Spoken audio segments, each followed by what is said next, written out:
Welcome friends. आज हम पढ़ने वाले हैं बैंकिंग से रिलेटेड जितने भी एमसीक्यू हो सकते हैं। मतलब कि बैंक आपका टॉपिक आता है, जैसे कि आपसे पूछे जाते हैं क्वेश्चन बैंक के। जैसे कि मान लो बैंक की स्थापना कब हुई, बैंक का चेयरमैन कौन है, बैंक को रेगुलेट कौन करता है, ठीक है, बैंक का नेशनलाइजेशन कब हुआ। तो इनसे रिलेटेड जितने भी एमसीक्यू होंगे उनको हम कवर करने वाले हैं। यानी कि बैंकिंग सिस्टम से रिलेटेड जितने भी एमसीक्यू हो सकते हैं उनको हम कवर करेंगे। आई होप इतनी बात आपको समझ में आ गई हो। तो विदाउट टाइम वेस्टिंग के हम अपनी क्लास को शुरू करते हैं, ठीक है। अगर आप चैनल पर नए हो तो पहले चैनल को सब्सक्राइब कर लें और बेल आइकन को प्रेस कर लें ताकि आपको लेटेस्ट वीडियो की नोटिफिकेशन मिलती रहे, ठीक है। तो शुरू करते हैं अपनी क्लास को। जैसा कि बोला है पहला ही क्वेश्चन कि बैंक क्या है। तो बैंक भाई मेरे क्या होती है। तो बैंक के दो फंक्शन होते हैं। बैंक के दो फंक्शन कौन से होते हैं। एक तो क्या करता है, जो आप पैसा जमा करने जाते हैं उसको एक्सेप्ट करता है, और दूसरा क्या करता है, उसी पैसे को किसी दूसरे को लोन के रूप में देता है। तो यानी कि बैंक का क्या काम हुआ। पहला ऑप्शन आपका करेक्ट है कि एक वित्तीय संस्था है जो क्या करती है, एक्सेप्ट करती है डिपॉजिट को और लोन को प्रोवाइड करती है। तो यानी कि ऑप्शन ए इसका करेक्ट हो जाता है। ऑप्शन ए इसका करेक्ट है। चलते हैं अगले क्वेश्चन की ओर। यूपीएससी को छोड़कर कोई भी एग्जाम हो आप देकर देख लेना, इससे मतलब एग्जाम ओरिएंटेड ही क्वेश्चन होंगे, फालतू के क्वेश्चन नहीं होंगे। बस यूपीएससी नहीं होगा, बाकी कोई भी एग्जाम देकर देख लीजिए।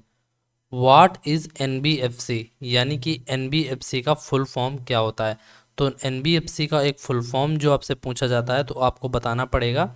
तो आप कहेंगे नन बैंकिंग फाइनेंसिंग कंपनी। क्या है, नन बैंकिंग फाइनेंसिंग कंपनी, मतलब कि एक ऐसी कंपनी जो बैंक नहीं है, ठीक है ना। एक ऐसी कंपनी जो बैंक नहीं है जिसे हम बोलेंगे एनबीएफसी। क्या बोलेंगे, एनबीएफसी, यानी कि नन बैंकिंग फाइनेंसिंग कंपनी, ठीक है। ऑप्शन बी इसका करेक्ट है। चलते हैं अगले क्वेश्चन की ओर। Who regulate the financing system of bank and NBFC, यानी कि चाहे बैंक हो और चाहे नन बैंक फाइनेंसिंग कंपनी हो, इन दोनों की जो वित्तीय प्रणाली को कौन रेगुलेट करता है, कौन संचालित करता है। देखो इंग्लिश में भले हो लेकिन बाद में इनको हिंदी में भी बोलूँगा, ठीक है। फुल फॉर्म हिंदी में नहीं होते हैं, बाकी एग्ज़ाम में भी ऐसे नहीं पूछे जाते, ठीक है। तो एनबीएफसी और बैंक की वित्तीय प्रणाली को कौन रेगुलेट करता है। IOB, SBI, RRB, RBI. तो आरबीआई जो होती है, अगर कोई भी बैंक हो तो बैंक के फाइनेंसिंग सिस्टम को, और एनबीएफसी यानी कि नॉन बैंकिंग फाइनेंसिंग कंपनी को, दोनों को ही कौन रेगुलेट करता है, आरबीआई। आई होप आपको इतनी सी बात समझ में आ गई हो। ऑप्शन इसका डी करेक्ट है। चलते हैं अगले क्वेश्चन की ओर।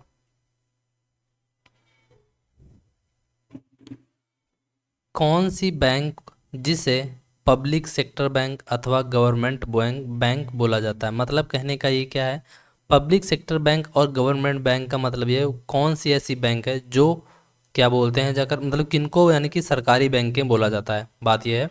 तो सरकारी बैंकें भाई मेरे क्या होती हैं और किनको बोला जाएगा। तो सरकारी बैंकें वो बैंकें होती हैं भाई मेरे, पब्लिक सेक्टर बैंक और गवर्नमेंट बैंक वो बैंक होती हैं, यानी कि सरकारी बैंकें वो होती हैं जिनमें सरकार की जो होती है जाकर हिस्सेदारी 50% से ज़्यादा हो, शेयर होल्डिंग कितनी हो, ज़्यादा हो, 50% ज़्यादा। तो यहाँ पर देखो मोर देन 50% लिखा है, यानी कि 50% से ज़्यादा जब शेयर होल्डिंग होती है जाकर सरकार की तो उसको हम बोलेंगे सरकारी बैंक।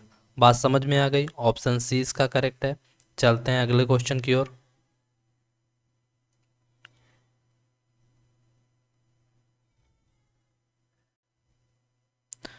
19 जुलाई 1969 को कितनी बैंकों का राष्ट्रीयकरण किया गया था।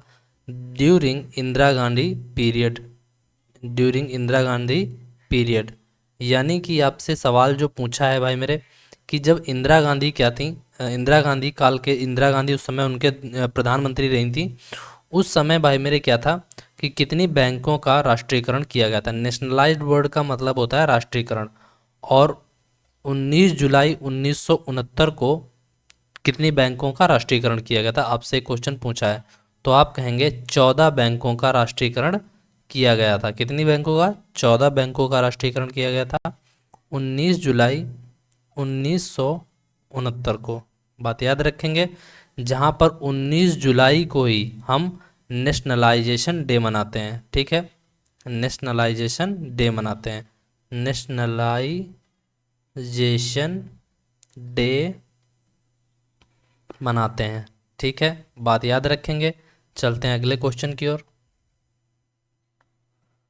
15 अप्रैल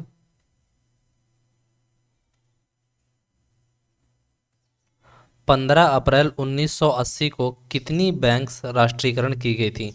यानी कि 15 अप्रैल 1980 को 15 अप्रैल 1980 को 15 अप्रैल 1980 को 15 अप्रैल 1980 को कितनी बैंकों का राष्ट्रीयकरण किया गया था? तो आपसे ये जब सवाल पूछा जाएगा तो आप ऑप्शन लगाएंगे आंसर बी, यानी कि 15 अप्रैल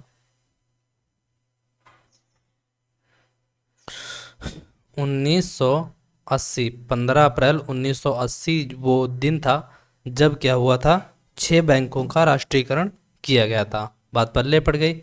चलते हैं अगले क्वेश्चन की ओर। कितनी बैंक्स राष्ट्रीयकृत नाउ दिस टाइम, मतलब कि कितनी बैंक्स अभी तक सरकारी बैंक हैं यानी कि राष्ट्रीयकृत हो चुकी हैं? तो आप कहेंगे कितनी, कहेंगे आप कहेंगे 21। कितनी कहेंगे? 21। यानी कि अभी तक कुल सरकारी बैंकों की संख्या कितनी हो गई? 21 हो गई। बात पल्ले पड़ी। ये कब तक की मैं बात कर रहा हूँ? 2023 तक। ठीक है, चलते हैं अगले क्वेश्चन की ओर। कितनी बैंकें जो हैं जो 1980 तक, यानी कि 1980 तक कितनी राष्ट्रीयकृत बैंकें थीं? एक सेकेंड एक सेकेंड, और पिछला वाला क्वेश्चन क्या था?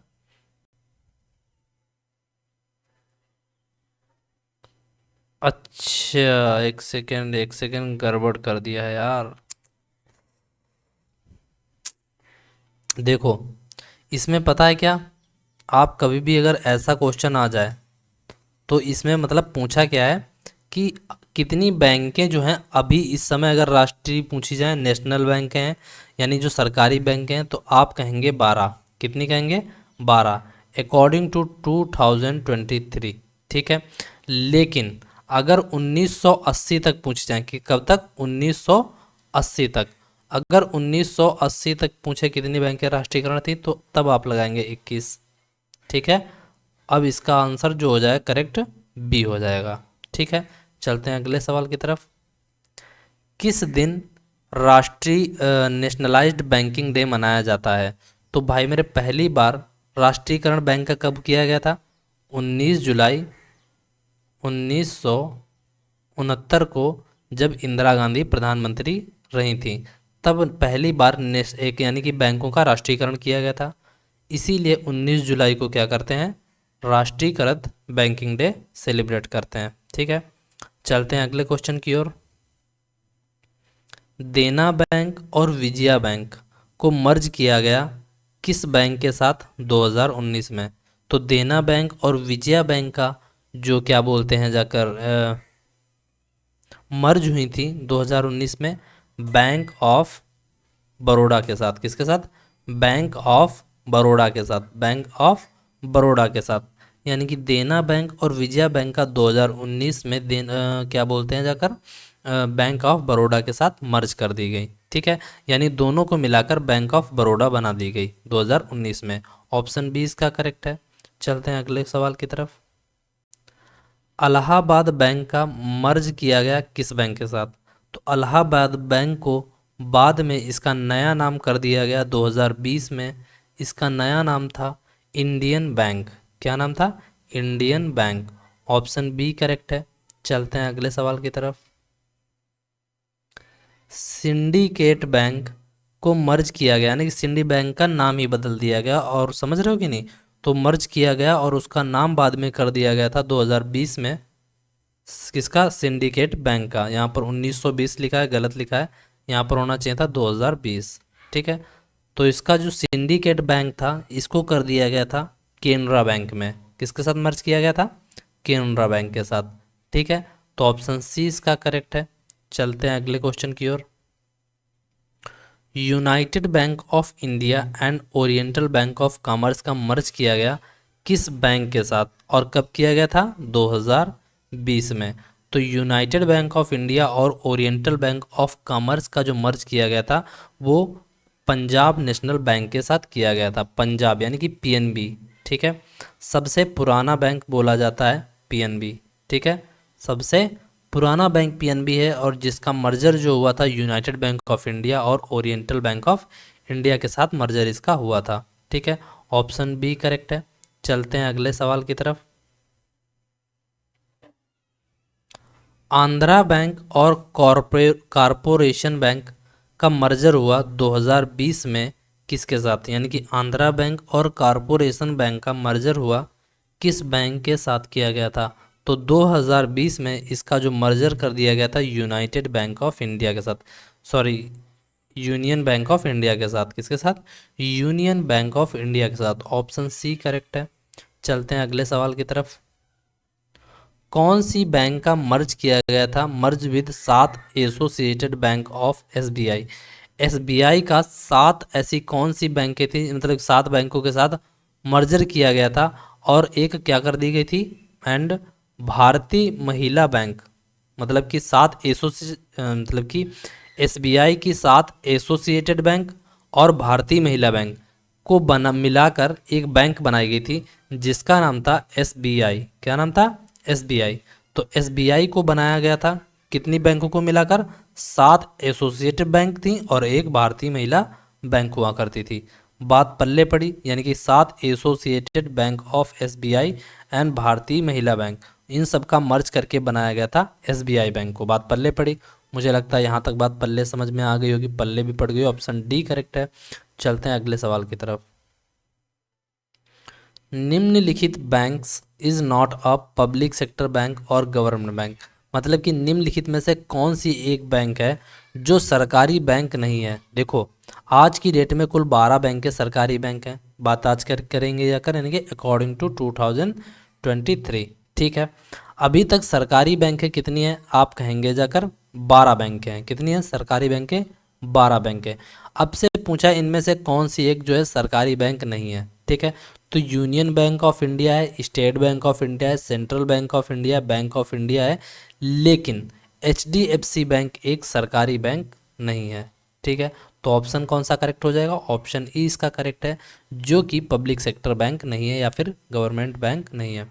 तो यानी कि जितनी भी ये लिखी हैं union bank of India, state Bank of India, central bank of India और बैंक ऑफ इंडिया, आपको मैं बता दूं जितनी भी ये बैंकें लिखी हुई हैं, ये देखो स्टेट बैंक, सेंट्रल बैंक और बैंक ऑफ इंडिया, ठीक है, और यूनियन बैंक, ये चारों बैंक के गवर्नमेंट बैंक हैं। दूसरी चीज़, इंपॉर्टेंट चीज़, इनका आपसे हेडक्वार्टर कभी भी पूछा जाए, इन चारों बैंकों का हेडक्वार्टर जो होगा वो मुंबई में होगा। कब होगा? कहाँ होगा? मुंबई में होगा। बात पल्ले पड़ गई। चलते हैं अगले सवाल की तरफ। निम्नलिखित banks is not a public sector bank, मतलब कि कौन सी इनमें से बैंक हैं जो सरकारी बैंकें नहीं है? कौन सी जो इनमें से एक सरकारी बैंक नहीं है, इनमें से आपको बताना है। देखो Indian overseas bank, Punjab National bank, Indian bank, UCO bank और नन ऑफ दिस। तो आपको मैं बता देता हूँ, देखो यूको बैंक एक सरकारी बैंक है, ठीक है। फिर इंडियन ओवरसीज बैंक की बात करते हैं, ये भी सरकारी बैंक है। इंडियन बैंक की बात करेंगे, ये भी सरकारी बैंक है। पंजाब नेशनल बैंक की बात करेंगे, ये भी एक सरकारी बैंक है। तो भाई मेरे इसमें तो चारों ही ऑप्शन यानी कि बात करते हैं, चारों ही यानी कि क्या है? सरकारी बैंक हैं, ठीक है। लेकिन इनमें से पूछा जो नहीं है, तो इनमें से ऑप्शन मुझे ई लगाना पड़ेगा, कोई भी इसमें से, सॉरी यहाँ पर ये ऑप्शन नहीं होना चाहिए। एक मैं नाम लिख देता हूँ, उसको याद रखना जाकर, जो कि एक सरकारी बैंक नहीं होगी, ठीक है। जैसे मैं लिख देता हूँ,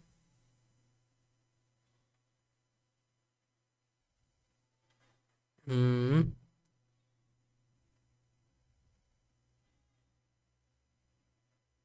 हम्म, आप लिख लीजिए एच डी एफ सी, ठीक है। तो एच डी एफ सी एक सरकारी बैंक नहीं है, बाकी सारी बैंकें सरकारी हैं। देखो जिनमें इंडियन वर्ड लगा हुआ है, इनका मुख्यालय, जिनमें इंडियन वर्ड लगा हुआ है, ये दो बैंकों, इनका मुख्यालय कहाँ है? चेन्नई में, ठीक है। और ये एक पंजाब नेशनल, जिनमें पंजाब लिखकर आता है, पंजाब नेशनल बैंक, जिनमें पंजाब लिखकर आएगा उनका हेडक्वार्टर दिल्ली में है, ठीक है। और जिनमें इंडियन लिखकर आएगा उनका हेडक्वार्टर चेन्नई में है। और जो लिखा है यूको बैंक, तो यूको बैंक का हेडक्वार्टर जो है कोलकाता में है। ठीक है, याद रखेंगे। चलते हैं अगले सवाल की तरफ। निम्नलिखित बैंकों में से is not a public sector bank of government bank, यानी कि कौन सी इनमें से एक बैंक है जो ना ही सरकारी है, यानी कि जो सरकारी बैंक नहीं है। ठीक है, तो पंजाब सिंध बैंक बिल्कुल है। बैंक ऑफ बड़ौदा, तो बैंक ऑफ बड़ौदा जो है ये भी है। बैंक ऑफ महाराष्ट्र ये भी है। केनरा बैंक ये भी है। ऑप्शन यहाँ पर फिर लिख दिया नन ऑफ दी, इसकी जगह पर आप लिख लेना HDFC। कोई और भी बैंक लिख सकते हो जो सरकारी बैंक के ना हो। तो इनमें चारों बैंक जो हैं सरकारी बैंक हैं, बाकी HDFC नहीं है। तो ऑप्शन आप लगाएंगे ई। ठीक है, ऑप्शन इसका लगाएंगे ई। ठीक है, अब आपकी बात, मैंने बोला था कि पंजाब जो सिंध बैंक है, अब पंजाब वर्ड जिनमें आता है उनका जो हेडक्वार्टर होता है वो नई दिल्ली में होता है। बैंक ऑफ बड़ौदा का बड़ौदा में हेडक्वार्टर है जो कि गुजरात में है, गुजरात में है। बैंक ऑफ महाराष्ट्र का जो हेडक्वार्टर है वो पुणे में है, पुणे जिसको बोलते हो, जो कि महाराष्ट्र में है। केनरा बैंक का हेडक्वार्टर जो है वो बेंगलुरु यानी कि कर्नाटक में है, बेंगलुरु। बात पल्ले पड़ गई होगी। चलते हैं अगले सवाल की तरफ। State Bank of India is established, तो स्टेट बैंक ऑफ इंडिया जो थी यानी कि SBI जिसको बोलते हैं, इसका शॉर्ट फॉर्म क्या बोला जाता है स्टेट बैंक ऑफ इंडिया का? SBI। इसकी जो स्थापना हुई थी वो स्थापना हुई थी भाई मेरे 1 जुलाई 1955 को। SBI की स्थापना 1 जुलाई 1955 की इसकी क्या हुई थी, इसकी स्थापना हुई थी। ठीक है, चलते हैं अगले क्वेश्चन की ओर। कौन सा विकल्प SBI बैंक से संबंधित सही नहीं है? तो कौन सा इनमें से विकल्प जो है जो SBI बैंक से संबंधित नहीं है? इसका हेडक्वार्टर मुंबई में है, तो बिल्कुल ये बात सही है। इसको यानी कि जो जब ये बैंक बनाई गई थी तो इसको गोरेवाला कमेटी ने इसको सिफारिश की थी, बिल्कुल बात सही है। इसकी स्थापना 1955 में हुई थी, बिल्कुल बात सही है। It's share holding is less than 50%, no. SBI एक, भाई मेरे मैं बता चुका हूँ, एक सरकारी बैंक है, और अगर कोई भी सरकारी बैंक है तो उसमें गवर्नमेंट की हिस्सेदारी मोर देन 50%, 50% से ज़्यादा होनी चाहिए। तो ऑप्शन डी इसका गलत है, समझ रहे हो। इसकी एक्चुअल में अगर पूछे शेयर होल्डिंग कितनी है सरकार की, तो 56.92% जो है हिस्सेदारी है इसमें, किसमें? SBI में। किसकी बोलेंगे? गवर्नमेंट बैंक की। ठीक है, बात अगर करें 2023 में SBI के चेयरमैन कौन है, तो आप कहेंगे दिनेश खारा। कौन है? दिनेश खारा। ये 2023 की मैं बात कर रहा हूँ। ठीक है, चलते हैं अगले, यानी कि जो इनमें से पूछा जो सही नहीं है, तो ऑप्शन डी ही सही नहीं था। क्यों नहीं सही था? क्योंकि किसी भी गवर्नमेंट बैंक में 50% से ज़्यादा हिस्सेदारी होनी चाहिए। ठीक है, चलते हैं अगले सवाल की तरफ। The chairman of public sector bank और सिलेक्टेड बाई, देखो किसी भी सरकारी बैंक का जो चेयरमैन होता है, अध्यक्ष होता है, उसको कौन सिलेक्ट करता है? तो उसको सिलेक्ट करेगा BBB, बैंक बोर्ड ब्यूरो, जिसको हम बोलते हैं BBB। ठीक है, बैंक बोर्ड ब्यूरो क्या करता है? पब्लिक सेक्टर बैंक को, पब्लिक सेक्टर बैंक्स जो होती हैं उनके चेयरमैन को सिलेक्शन का करने का काम करता है जाकर। ठीक है, तो ऑप्शन ए करेक्ट हो जाएगा। चलते हैं अगले सवाल की तरफ। ठीक है, जब बात बैंक बोर्ड ब्यूरो की हुई है तो इससे रिलेटेड थोड़ी सी और जानकारी ले लेते हैं। ठीक है, बात पल्ले पड़ी। तो अगर बात करें बैंक बोर्ड ब्यूरो की, इसकी स्थापना हुई थी 2016 में, जिसका हेडक्वार्टर है किसका? बैंक बोर्ड ब्यूरो का हेडक्वार्टर मुंबई में है। ठीक है, बात पल्ले पड़ी। 2016 में इसकी स्थापना हुई थी और मुंबई में इसका हेडक्वार्टर है, किसका? बैंक बोर्ड ब्यूरो का। और बैंक बोर्ड ब्यूरो का काम क्या है कि सार्वजनिक जो बैंक होती हैं यानी कि पब्लिक सेक्टर बैंक होती हैं, यानी कि सरकारी बैंक जो होती हैं, उनके अध्यक्ष को सिलेक्ट करना। चलते हैं अगले सवाल की तरफ। चेयरमैन ऑफ पब्लिक सेक्टर और government bank is appointed by, यानी कि आपसे पूछा है कि जो सरकारी बैंकें होती हैं उनका चेयरमैन जो होता है वो किसके द्वारा नियुक्त किया जाता है? किसके द्वारा नियुक्त किया जाता है? अपॉइंट कौन करेगा जाकर, आपसे ये पूछा है जाकर। बात पल्ले पड़ी।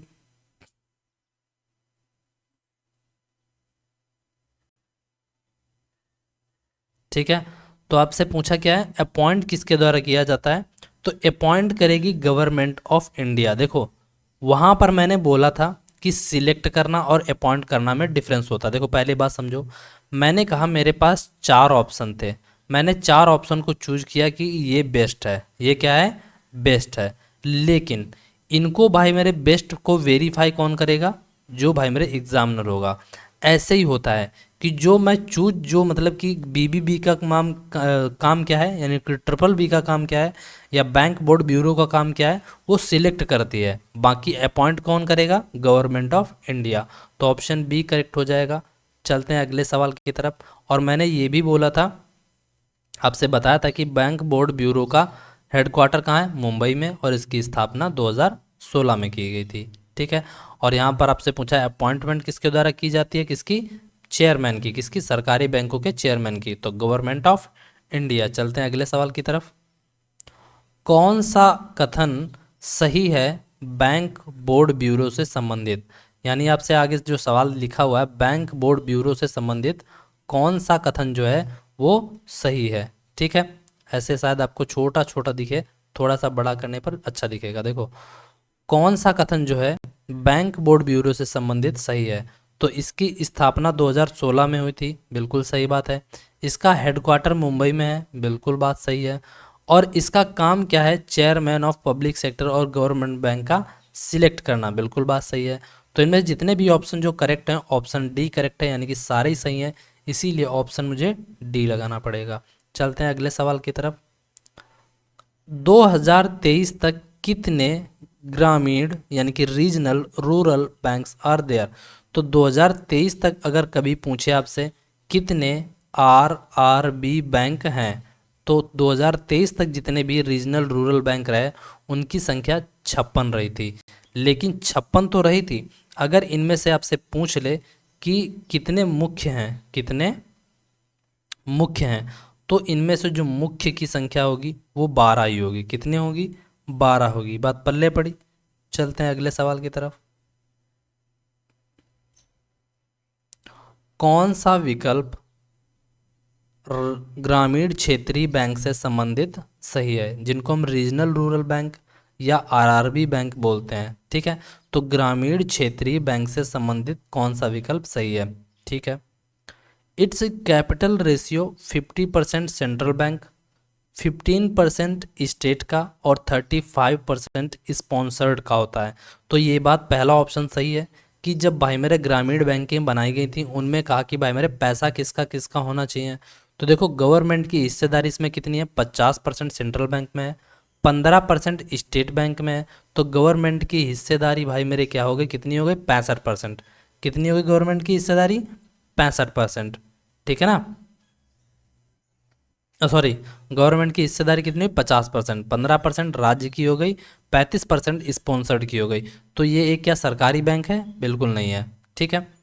It is managed by NABARD bank, ये बिल्कुल, इसको रेगुलेट कौन करता है, मैनेज कौन करता है, नाबार्ड करेगा।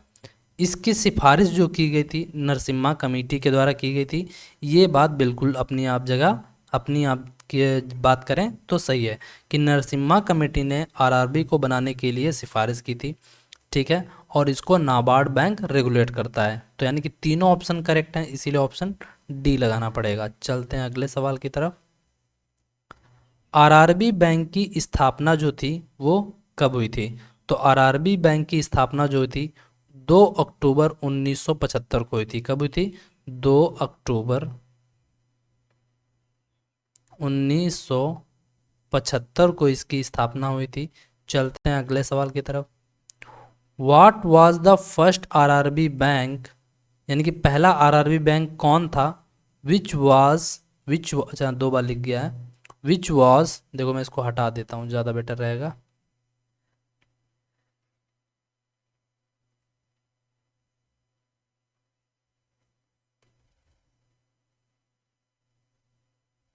ठीक है, बात समझ में आ गई यहाँ तक। ठीक।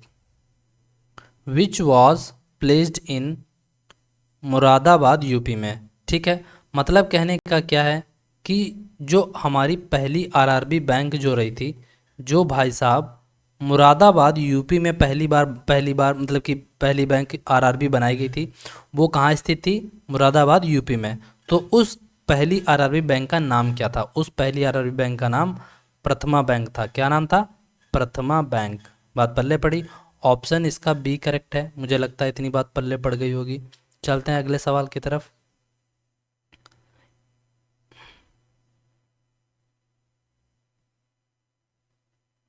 अगला सवाल हमारा क्या है? In which state RRB banks are not there? किस मतलब किस जगह पर आरआरबी बैंक जो है यानी कि रीजनल रूरल बैंक स्थित नहीं है? तो ऑप्शन इसका लगाएंगे आप डी, गोवा और सिक्किम दोनों जगहों पर आरआरबी बैंक नहीं है। ऑप्शन इसका हो गया डी। बात पल्ले पड़ी। चलते हैं अगले सवाल की तरफ। Which is not option correct related to NABARD? यानी कि नाबार्ड से संबंधित कौन सा विकल्प जो है सही नहीं है। ठीक है। इसकी स्थापना जो हुई थी नाबार्ड की 12 जुलाई 1982 को हुई थी। बिल्कुल सही बात है। इसका हेडक्वार्टर मुंबई में है। ये भी बात सही है। और इसको शिव रमन कमेटी के द्वारा इसकी जो सिफारिश की गई थी कि नाबार्ड बैंक एक बनानी चाहिए, तो इसकी सिफारिश जो की थी वो शिव रमन कमेटी ने की थी। अगर बात करें 2022 तक, जो 2023 में भी आप कह सकते हो, गोविंद राजू गोविंद राजू चिंतलू गोविंद राजू चिंतलू इसके क्या हैं? अभी चेयरमैन है। क्या? गोविंद राजू चिंतलू इसके चेयरमैन है। बात मुझे लगता है समझ में आ गई होगी। ठीक है ना? और अगर पूछ ले कभी भी इसका नाबार्ड का काम क्या होता है, तो आप बताएंगे कि एग्रीकल्चर, देखो इसका फुल फॉर्म ही आप समझ लो, फुल फॉर्म समझ में आ जाएगा तो इसका मतलब भी, इसका काम भी समझ में आ जाएगा कि इसका काम क्या रहा होगा। ठीक है। जैसे कि national bank for agriculture and rural development.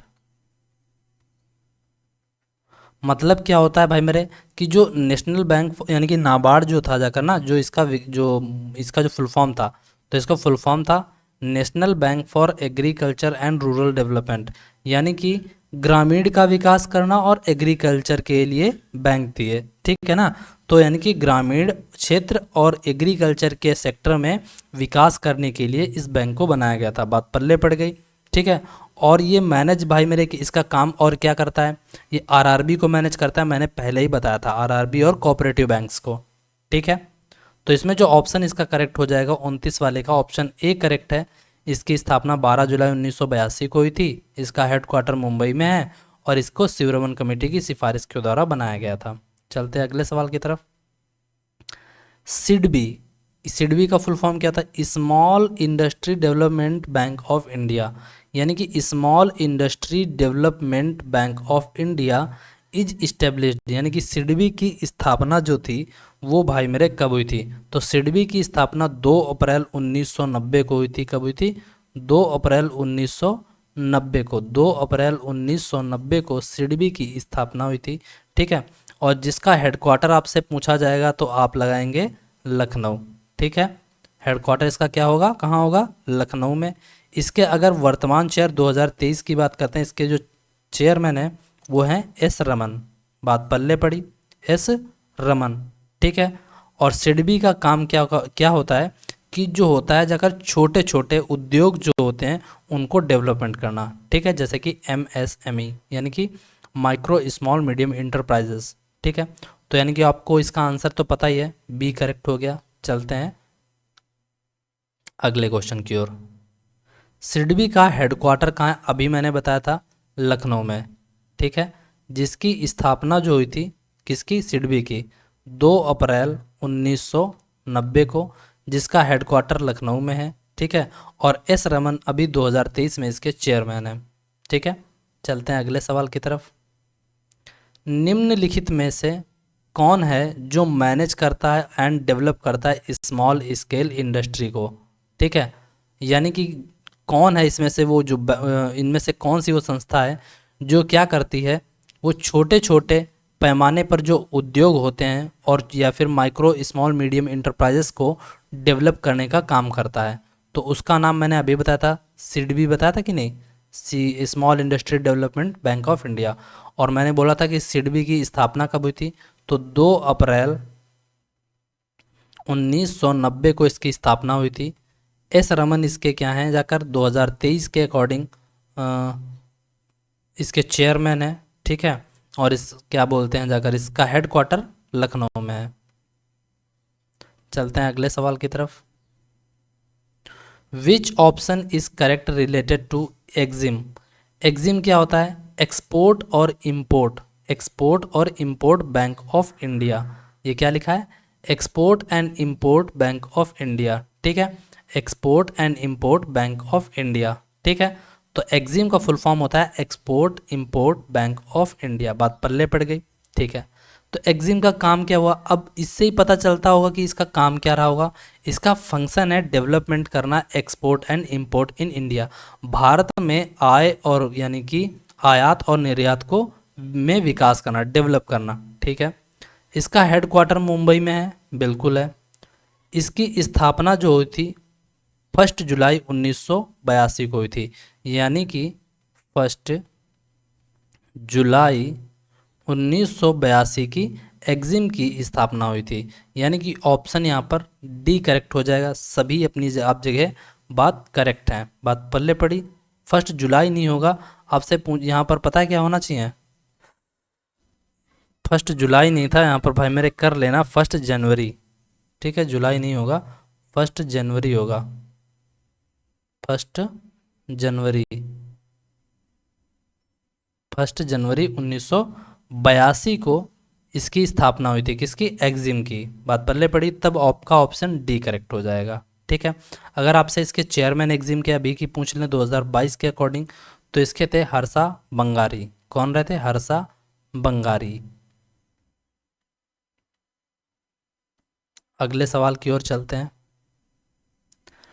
DICGC यानी कि deposit insurance and credit guarantee corporation, deposit insurance credit guarantee corporation, deposit insurance credit guarantee corporation, deposit insurance credit guarantee corporation, deposit insurance credit guarantee corporation. I hope रट्टा मर गया होगा। और इसकी स्थापना पूछिए DICGC की, इसकी स्थापना कब हुई थी, तो इसकी स्थापना 15 जुलाई 1978 को हुई थी। DICGC की स्थापना 15 जुलाई 1978 को हुई थी। मुझे लगता है इतनी बात समझ में आ गई होगी। अगर कभी पूछे DICGC का भाई मेरे हेडक्वार्टर कहाँ पर है, मुंबई में है, ठीक है। और इसका जो चेयरमैन होता है, चेयरमैन, वो भाई मेरे RBI का डिप्यूटी गवर्नर होता है, deputy governor,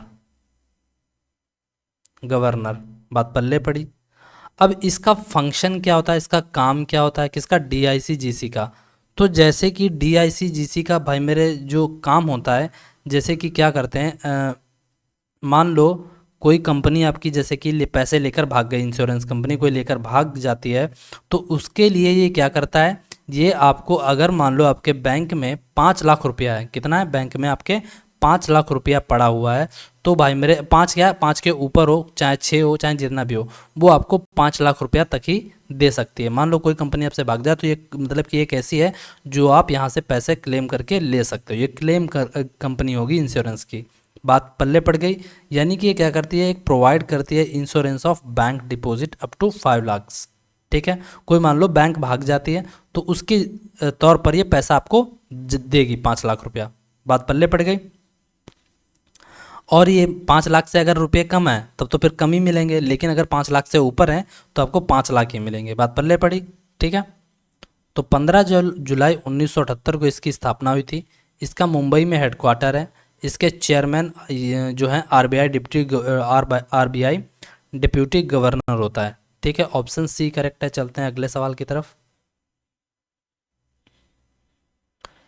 where is headquarter of deposit insurance and credit guarantee corporation, यानी कि DICGC deposit insurance and credit guarantee corporation की जो यानी कि इसका हेडक्वार्टर है, अभी मैंने बताया था मुंबई में है, जिसकी स्थापना 15 जुलाई 1978 को हुई थी। बात पल्ले पड़ी, ठीक है। और डिप्यूटी गवर्नर जो होता है आरबीआई का, वही इसका चेयरमैन हो जाता है। चलते हैं अगले सवाल की तरफ। Which option is correct related to NPA, यानी कि एनपीए का फुल फॉर्म पहले तो आपको पता होना चाहिए, ठीक है ना। यानी कि क्या बोला, करेक्ट रिलेटेड टू, अच्छा एनपीए से संबंधित कौन सा विकल्प सही है, ठीक है। तो एनपीए भाई मेरे क्या होता है, तो एनपीए जो होता है एक नन परफॉर्मिंग एसेट होती है। फुल फॉर्म क्या होता है, नन परफॉर्मिंग एसेट। तो आपसे इसमें पूछा जो सही हो वो बताना है। तो देखो फुल फॉर्म इसका नन परफॉर्मिंग एसेट दिया हुआ है, तो पहला तो भाई मेरे सही हो गया, ठीक है। एनपीए का मतलब होता है लोन नॉट रिक्वायर्ड, एनपीए मतलब होता है लोन नॉट रिक्वायर्ड। एनपीए का मतलब होता है लोन जो होता है जाकर not recovered to bank, not required होना नहीं होना चाहिए, नॉट रिकवर्ड बैंक। मतलब कहने का मतलब क्या है कि भाई मेरे अगर कोई बैंक मान लो, जैसे कि मैंने कहा कि ये मान लो बैंक है कोई, ठीक है, ये कोई बैंक है, ठीक है।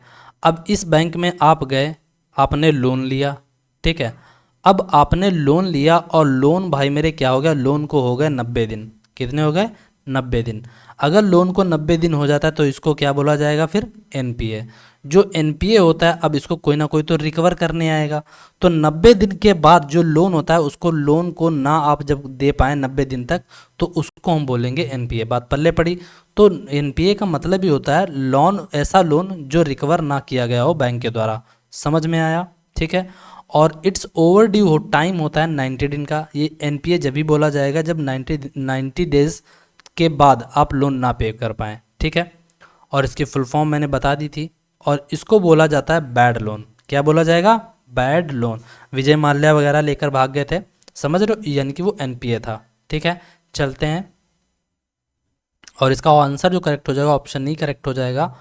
चलते हैं अगले सवाल की तरफ। अगर मैं आपसे एक चीज़ और पूछ लूँ, देख लूँ पहले, चलो बता ही देता हूँ।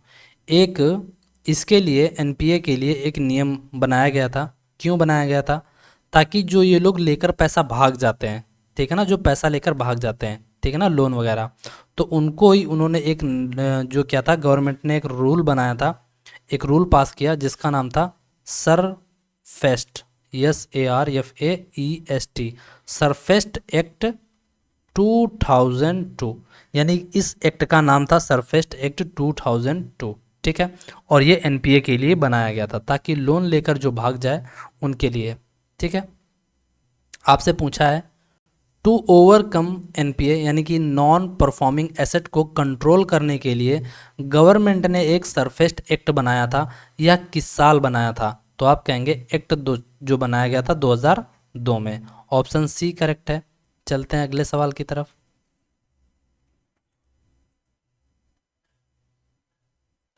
कौन सा विकल्प जो है आईएफएससी से संबंधित सही है। आप जब कभी बैंक जाते हैं, ठीक है, बैंक अकाउंट में आप पैसे लगाने जाते हैं, तो उस पर एक आईएफएससी, हर बैंक का अपना अलग होता है कोड, एक होता है, मतलब हर बैंक का नहीं, हर ब्रांच का, सॉरी, बैंक का अपना कोड जो होता है अलग होता है। तो आईएफएससी कोड जो होता है जाकर भाई मेरे बहुत ही यूनिक कोड होता है, जो भाई मेरे हर किसी आपकी पासबुक पर लिखा होगा। बात पल्ले पड़ी। तो इससे पूछा इनमें कि आईएफसी का फुल फॉर्म क्या, सॉरी, आईएफसी से संबंधित कौन सा विकल्प सही है। देखो इसका यूज जो होता है इलेक्ट्रॉनिक फंड ट्रांसफ़र करने में किया जाता है। मतलब कि आपने, ये आपका खाता जो है अभी यहाँ पर मान लो कहीं है दिल्ली में, ठीक है, और आप कहीं और भेजना चाहते हैं, तो आप जब यहाँ से पैसा भेजेंगे ना, तो उसके लिए रिक्वायर होगी आईएफसी कोड की, ठीक है। आप किस बैंक से भेज रहे हैं पैसा, किस बैंक में जाएगा, तो वहाँ का अलग हो जाएगा आईएफसी कोड। तो इसका काम क्या होगा, इलेक्ट्रॉनिक फंड ट्रांसफ़र इसका फुल फॉर्म, सॉरी, काम होता है। तो बिल्कुल सही बात है। और इसका फुल फॉर्म जो होता है Indian financial system code, Indian financial system code. IFSC का फुल फॉर्म क्या होता है? इंडियन फाइनेंशियल सिस्टम कोड, जिसमें कुल 11 डिजिट होती हैं। अब 11 डिजिट जो होती हैं, जाकर 11 डिजिट में कुछ अल्फ़ाबेट वर्ड रहे होंगे, ठीक है, और कुछ न्यूमेरिकल वर्ड रहे होंगे। बात पल्ले पड़ी, तो ऑप्शन इसका डी करेक्ट हो जाएगा। ठीक है, चलते हैं अगले क्वेश्चन की ओर। फुल फॉर्म याद रखना, और इसमें कितने 11 डिजिट होते हैं। ठीक है, इंडियन फाइनेंशियल सिस्टम कोड। कौन सा विकल्प MICR से संबंधित सही है? ठीक है, तो इसका MICR जो होता है, इससे संबंधित आपको बताना है कौन सा विकल्प सही है। इसका उपयोग जो होता है इलेक्ट्रॉनिक चेक क्लियरेंस के लिए किया जाता है। मतलब कहने का मतलब क्या है? आप मान लो ये एक चेक लेकर गए, ठीक है, अब चेक में एक कोड दिया होगा, कुछ लाइंस दी होंगी, तो उनको रीड करेगा कि भाई मेरे ये चेक किसके नाम पर है, किसने लिखा है, क्या है, वगैरह वगैरह सारी जो जानकारी होगी वो MICR के जरिए जाएगी कंप्यूटर में। बात पल्ले पड़ी, तो कौन सा आपका विकल्प जो इनमें से करेक्ट है, रिलेटेड है MICR से, यानी कि चेक, यानी कि चेक को क्लियर करने में एक इलेक्ट्रॉनिक चेक को क्लियर करने में एक इलेक्ट्रॉनिक टूल है। ठीक है, तो इसको उपयोग किया जाता है इलेक्ट्रॉनिक चेक क्लियरेंस में। बात पल्ले पड़ गई होगी। इसका फुल फॉर्म क्या होता है? इसका फुल फॉर्म होता है मैग्नेटिक इंक करेक्टर रिकॉग्निशन, जो यानी कि मैग्नेटिक इंक करेक्टर रिकॉग्निशन, जो आप इंक इस पर लिखते हो उसको करेक्टर को रिकॉग्नाइज करता है, पहचान करता है, एक ऐसी यानी कि इसकी वो है। तो आज अगर इसका फुल फॉर्म होता है मैग्नेटिक इंक करेक्टर रिकॉग्निशन, जिसमें केवल 9 डिजिट होते हैं। किसमें? MICR जो होता है कोड। अब यहाँ से MICR एक कोड जनरेट करेगा जो कितने अंक का होगा? 9 डिजिट का। बात पहले पड़ी, यानी कि ऑप्शन डी करेक्ट हो जाएगा। चलते हैं अगले सवाल की तरफ। How many digits are there in SWIFT? आपसे पूछा है कि स्विफ्ट जो होता है जाकर इसमें कितने डिजिट का कितने डिजिट अंकों का कोड होता है? तो आप कहेंगे 8 से लेकर 11 तक। कितने? 8 से लेकर 11 तक। 8 हो या फिर 11 हो सकते हैं। ठीक है, 8 हो सकते हैं या फिर 11 हो सकते हैं। 8 से लेकर 11 तक नहीं होते, 8 हो या फिर 11 हो। ठीक है, तो इसमें कितने डिजिट होंगे स्विफ्ट में? 8 हो या फिर 11 हो स्विफ्ट। अब अगला सवाल आपसे पूछा जाएगा कि हो सकता है कि स्विफ्ट का फुल फॉर्म क्या होता है? स्विफ्ट का फुल फॉर्म जो होता है social for world wide inter bank financial telecommunication.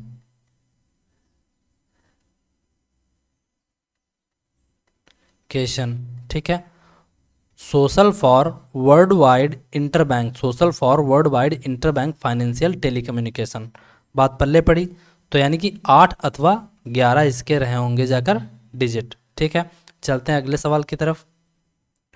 Swift का उपयोग किसके लिए किया जाता है? तो स्विफ्ट जो होता है ये इसलिए उपयोग में लाया जाता है कि राष्ट्रीयकृत जितने भी ट्रांजेक्शन होंगे, जो इंटरनेशनल ट्रांजेक्शन होते हैं, आप यूट्यूब से पैसा कैसे लेते हो खुद ही बताओ। तो आप इसी के जरिए लेते हो, किसके? स्विफ्ट ट्रांजेक्शन, ये इंटरनेशनल ट्रांजेक्शन होता है। ठीक है, जब आप क्या करेंगे, कभी भी पैसा है उस पर देखना, ये एक इंटरनेशनल ट्रांजेक्शन होता है स्विफ्ट के जरिए। ठीक है, चलते हैं अगले सवाल की तरफ। What is max limit for Nepal through NEFT? यानी कि NEFT जो होता है जाकर एक तरीका होता है, टूल होता है, या फिर कह सकते हैं तो NEFT के माध्यम से नेपाल के लिए मैक्सिमम कितना पैसा भेजा जा सकता है? ठीक है, तो आप कह सकते हैं 2 लाख रुपया। कितना होता है? 2 लाख। ठीक है, अगर आपसे NEFT का फुल फॉर्म पूछे तो NEFT का फुल फॉर्म होता है नेशनल इलेक्ट्रॉनिक फंड ट्रांसफ़र। ठीक है, नेशनल इलेक्ट्रॉनिक फंड ट्रांसफ़र, यानी कि ऑप्शन इसका सी करेक्ट है। चलते हैं अगले सवाल की तरफ।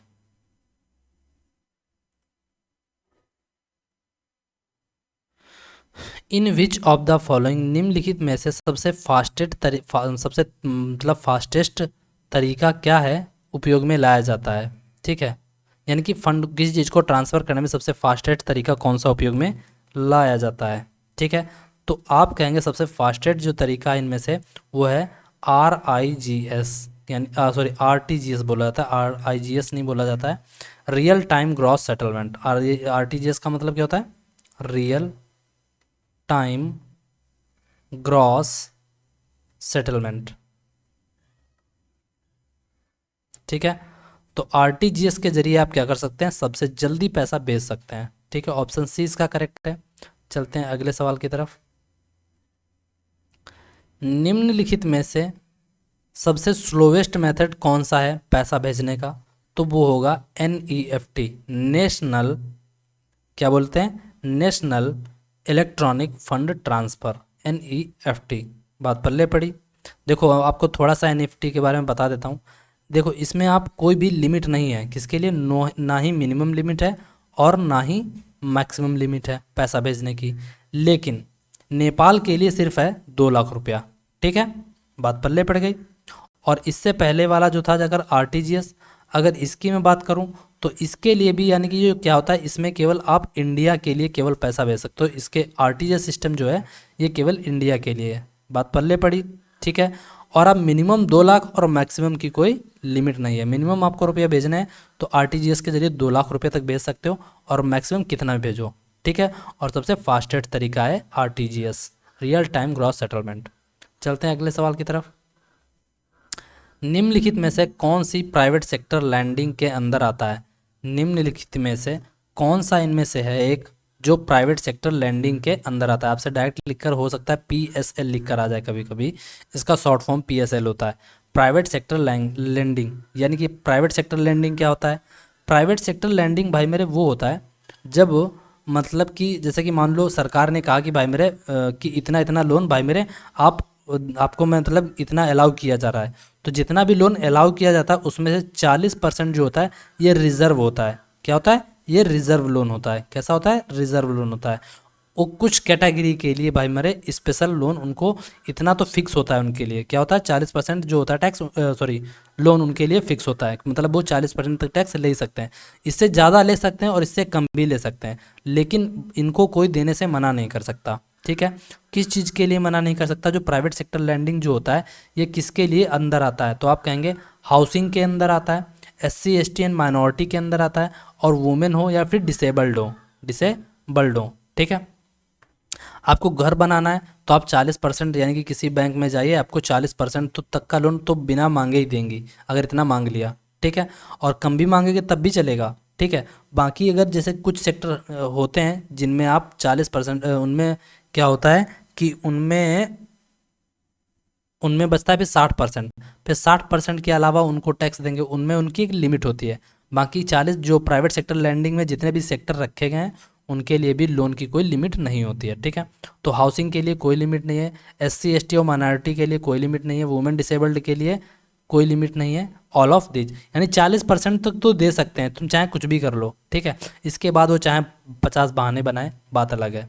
ठीक है, मना नहीं कर पाएंगे 40% तक लोन देने में। ठीक है, तो उसको बोलते हैं प्राइवेट सेक्टर लैंडिंग या PSL। ठीक है, तो हाउसिंग हो गया, SC ST एंड माइनॉरिटी हो गया, और वुमेन या फिर डिसेबल्ड हो जाते हैं। ठीक है, तो ऑप्शन डी इसका करेक्ट हो जाएगा। क्या हो जाएगा? ऑप्शन डी करेक्ट हो जाएगा।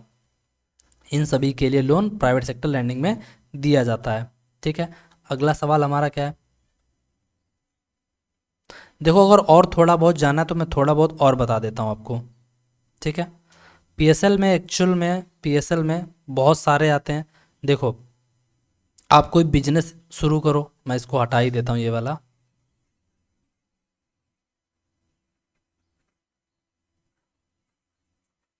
समझा ही देता हूँ ना थोड़े थोड़े, कुछ सेक्टर इसके अंदर कौन कौन से आते हैं इंपॉर्टेंट।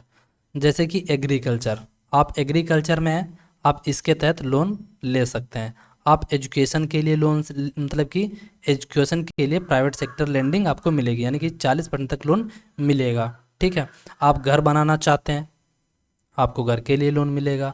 आप कोई छोटा सा बिजनेस शुरू करना चाहते हैं, यानी कि माइक्रो स्मॉल मीडियम इंटरप्राइजेज में मिलेगा। ठीक है, आप सोलर पैनल लगवाना चाहते हैं, रिन्यूएबल एनर्जी बोलते हैं। ठीक है, रिन्यूएबल एनर्जी, सोलर पैनल के लिए आपको लोन मिल जाएगा। सोशल इंफ्रास्ट्रक्चर क्रिएट करने के लिए मिलेगा, सोशल इंफ्रास्ट्रक्चर करने के लिए मिलेगा। कोई स्टार्टअप करना शुरू चाहते हैं, कोई बिजनेस शुरू करना चाहते हैं, उसके लिए मिलेगा।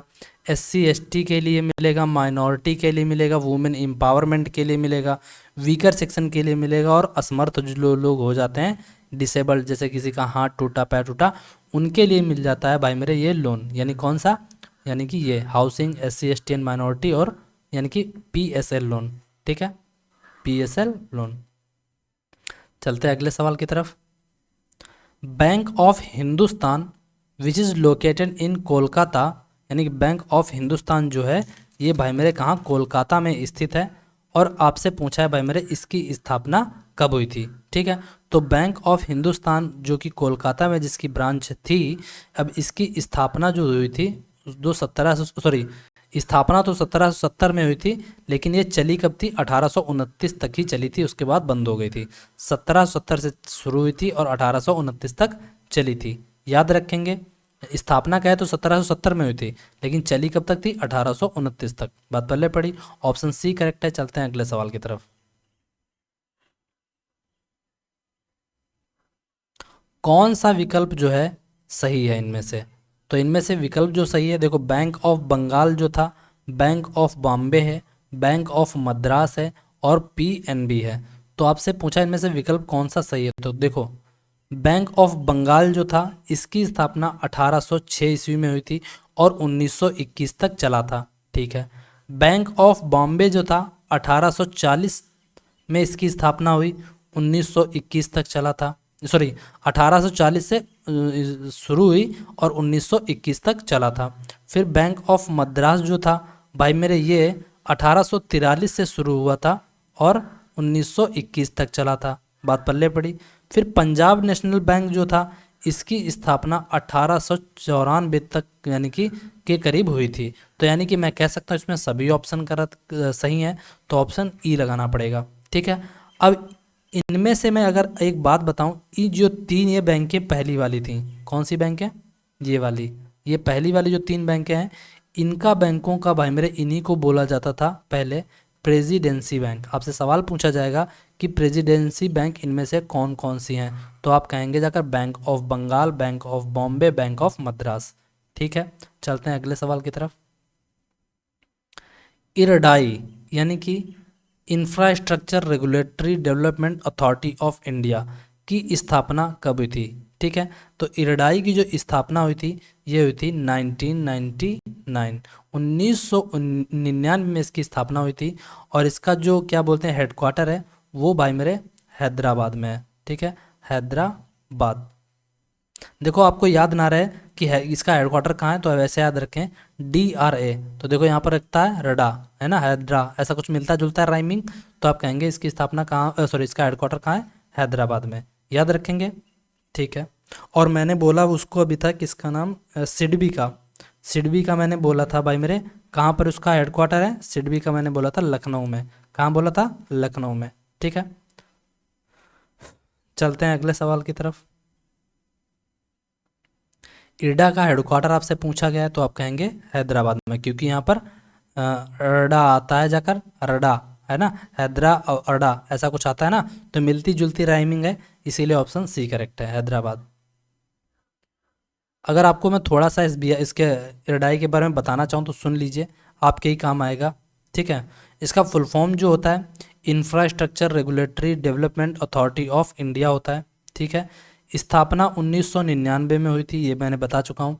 हेडक्वार्टर हैदराबाद में है और इसके 2020 के अकॉर्डिंग जो चेयरमैन है वो है देवशीष पांडा, देवशीष पांडा। ठीक है, बात पल्ले पड़ी। और इसका काम क्या है, इसका काम है इंश्योरेंस कंपनी को रेगुलेट करना, इंश्योरेंस कंपनी को रेगुलेट करना। ठीक है, सॉरी यहाँ पर इंश्योरेंस होना चाहिए, इंफ्रास्ट्रक्चर बता दिया, insurance regulatory development authority of India. ठीक है, चलते हैं अगले क्वेश्चन की ओर। अगला सवाल है कि सेबी का हेडक्वार्टर कहाँ है। सेबी का मतलब होता है Security exchange board of India, security and exchange board of India, जिसका हेडक्वार्टर जो है जाकर मुंबई में है। क्यों इसका हेडक्वार्टर मुंबई है, क्योंकि सेबी जो है शेयर मार्केट को मैनेज करता है, किसको, शेयर मार्केट को। बात पल्ले पड़ी,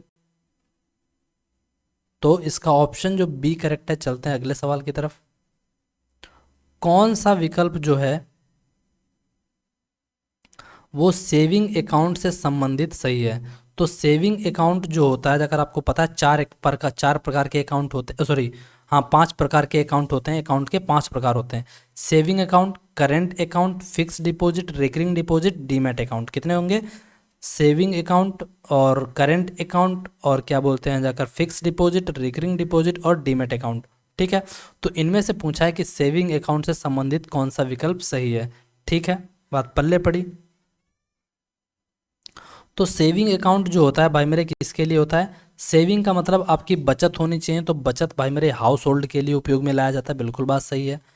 और अब घर के लिए लाया जाता तो इसमें ब्याज भी मिलता होगा, तो इंटरेस्ट क्या करती है बैंक, यानी कि बैंक जो होती है ब्याज देती है, पैसा जमा करेंगे आपको ब्याज देगी। तो यानी कि ऑप्शन इसका डी करेक्ट है, क्योंकि यहाँ पर पहला और सी दोनों ही करेक्ट हैं, इसीलिए यहाँ पर ए एन सी लगाना पड़ेगा। ठीक है, ऑप्शन इसका डी करेक्ट है। चलते हैं अगले सवाल की तरफ। कौन सा विकल्प जो है वो करंट अकाउंट से संबंधित सही है? तो करंट अकाउंट भाई मेरे बिजनेस कंपनियों वगैरह के लिए होता है, बिजनेस के लिए। तो बिजनेस के लिए कोई भाई मेरे ब्याज नहीं देता है। ठीक है, तो भाई मेरे क्या होगा, ये बिजनेस के लिए है। ठीक है, पहली बात सही है। और in which bank does not paid interest, इसमें ब्याज जो बैंक जो होती है ब्याज नहीं देती है। तो ऑप्शन बी और सी इसके यानी कि क्या है, सही है, इसीलिए मुझे ऑप्शन ए लगाना पड़ेगा। ठीक है, ऑप्शन इसका ए करेक्ट हुआ। अगले सवाल की तरफ चलते हैं। Fix deposit, in fix deposit minimum and maximum term क्या होगी? यानी कि अगर आपको पैसा फिक्स करना है तो उसको मिनिमम कितने दिनों के लिए और मैक्सिमम कितने उसके लिए। तो मिनिमम जो होता है इसका जो फिक्स डिपॉजिट का मिनिमम 7 दिन और मैक्सिमम 10 साल होता है। कितना होता है? मिनिमम 7 डेज और मैक्सिमम 10 साल होता है। ऑप्शन इसका बी करेक्ट है। चलते हैं अगले सवाल की तरफ। अगला सवाल है कि भाई मेरे रिकरिंग डिपॉजिट का मिनिमम और मैक्सिमम टर्म क्या होगी? ठीक है, यानी कि रिकरिंग डिपॉजिट और रिकरिंग डिपॉजिट की मिनिमम और मैक्सिमम टर्म क्या होगी? तो आप कहेंगे मिनिमम जो उसकी ड्यूरेशन होगी 6 माह और मैक्सिमम 10 साल होगी। ऑप्शन इसका भी बी करेक्ट है। चलते हैं अगले सवाल की तरफ। रिकरिंग में भाई मेरे मंथली डिपॉजिट होता है, आप इस बात को जानते होंगे, मुझे लगता है कि रिकरिंग का मतलब ही होता है भाई मेरे मंथली डिपॉजिट। ठीक है, मंथली डिपॉजिट होता है। अगर इसमें जानना चाहते हैं फिक्स डिपॉजिट में, तो फिक्स का मतलब होता है एक बार में, यानी कि वन टाइम में कह सकते हैं, वन टाइम में डिपॉजिट करें, या फिर यानी कि जिसको बोलते हैं लंपसम रकम। ठीक है, एक मुश्त का एक बार में जमा कर सकते हैं। ठीक है, चलते हैं अगले सवाल की तरफ। रिकरिंग डिपॉजिट जो होता है एक मतलब बार बार जमा किया जाता है। एक fix sum deposit every month, no. A period of deposit of fix tenor, interest is paid at FDR. Recurring deposit जो होता है, रिकरिंग डिपॉजिट, अच्छा रिकरिंग डिपॉजिट के बारे में पूछा, ठीक ठीक ठीक।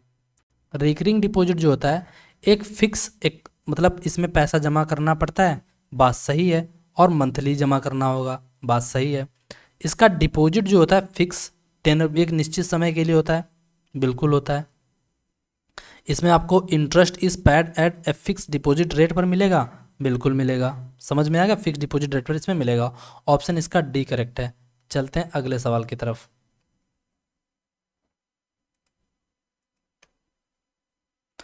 आपसे पूछा है कि डीमेट अकाउंट क्या होता है। एक्चुअल में डीमेट ऐसे नहीं इसमें लिखा आएगा, ऐसे आएगा डी मैट अकाउंट। ठीक है, तो डीमेट अकाउंट जो होता है भाई मेरे ये क्या होता है, ये शेयर मार्केट में आपको अगर जाना है तो शेयर मार्केट में भाई साहब ये शेयर मार्केट में उपयोग किए जाने वाला अकाउंट है। बात पल्ले पड़ी, शेयर मार्केट में खोले जाने वाला अकाउंट है। तो share holders have to open this account to buy and sell shares. Option पहला ही करेक्ट है। ठीक है, those having Aadhaar card, no. Person who wants to establish trust, need, no. Account use to finance new project technology, कुछ नहीं है। Share holder वगैरह से रिलेट करता है डीमेट अकाउंट, बात पल्ले पड़ी। ऑप्शन इसका पहला करेक्ट है। चलते हैं अगले सवाल की तरफ। आपसे इसका दूसरा सवाल, ये जो सवाल पूछा है कि fix deposit a financial instrument provided by bank is also known. यानी फिक्स डिपॉजिट क्या करता है, एक वित्तीय एक इंस्ट्रूमेंट है जो भाई मेरे बैंक के द्वारा प्रोवाइड किया जाता है। इसका मतलब क्या है, तो फिक्स डिपॉजिट भाई मेरे जो होता है जाकर ये रिकरिंग डिपॉजिट होता है, करेंट डिपॉजिट होता है, टर्म डिपॉजिट होता है। तो फिक्स डिपॉजिट में भाई मेरे आप क्या करते हो, एक बार में सारा पैसा जमा करते हो, वन टाइम डिपॉजिट करते हो, या फिर बोल सकते हो लंप सम, लंप सम, यानी कि एक बार या एक मुस्तका रकम जमा करते हो। ऑप्शन थर्ड करेक्ट हो जाएगा। चलते हैं अगले सवाल की तरफ। Security and exchange board of India कब अस्तित्व में आया? Security and board of exchange of India कब अस्तित्व में आया? आप कहेंगे 1988 में। ये मैं बता चुका हूँ। Security and exchange board of India जो आया था 1988 में लोगों के सामने आया। ठीक है, अगला सवाल हमारा क्या है? सेबी जो है किसके लिए समर्थन करता है? तो सेबी के लिए इनमें से कौन सा है? Security exchange board of India. तो Security exchange board of India, option पहला करेक्ट हो जाएगा। चलते हैं अगले सवाल की तरफ। Is the sole public sector, is the sole public sector company for life insurance, मतलब सोल मतलब होता है एक इकलौती पब्लिक सेक्टर कंपनी है लाइफ इंश्योरेंस की। ठीक है, जो मतलब सरकारी है। ठीक है, कौन सी है भाई मेरे इनमें से सरकारी? एक पब्लिक क्या बोलते हैं जाकर, एक सरकारी लाइफ इंश्योरेंस कंपनी है। वो इकलौती एक ही कंपनी है जिसका नाम है life insurance corporation of India, life insurance corporation of India. Option इसका सी करेक्ट है। चलते हैं अगले सवाल की तरफ। इरडा स्टैंड फॉर किसके लिए? तो इंश्योरेंस रेगुलेटरी डेवलपमेंट अथॉरिटी, यानी कि इंश्योरेंस रेगुलेटरी डेवलपमेंट अथॉरिटी, ये इसका फुल फॉर्म है। ऑप्शन बी इसका करेक्ट है। ये इंश्योरेंस कंपनियों को मैनेज करती है इरडा। चलते हैं अगले सवाल की तरफ। निम्नलिखित में से is not a category under agriculture, जो एग्रीकल्चर के क्या बोलते हैं जाकर कैटेगरी के अंदर नहीं आती है। ठीक है, तो इनमें से आपको बताना है कि कौन सी इनमें से वो कैटेगरी है जो एग्रीकल्चर सेक्टर के अंदर नहीं आती है। ठीक है, तो इनमें से कौन सी एक क्या बोलते हैं कैटेगरी है जिसमें एग्रीकल्चर नहीं आता है? देखो, केवल केवल जो लैंड लीज होता है, क्या होता है? Land lease. ठीक है, तो लैंड लीज का मतलब होता है भूमि पट्टा, जो कि भाई मेरे एक कैटेगरी ऐसे जो एग्रीकल्चर के अंदर नहीं आती है। ठीक है, बाकी फार्म क्रेडिट मिलेगी, एग्रीकल्चर इंफ्रास्ट्रक्चर मिलेगा, एंसिलरी एंसिलरी यानी कि सहायक क्रियाओं एक्टिविटी से मिलेगा। ठीक है, सहायक सक्रियता से मिलेगा। बाकी भूमि पट्टा जो होता है जाकर ये एग्रीकल्चर की कैटेगरी में नहीं आता है। ठीक है, ऑप्शन सी इसका करेक्ट है। चलते हैं अगले सवाल की तरफ।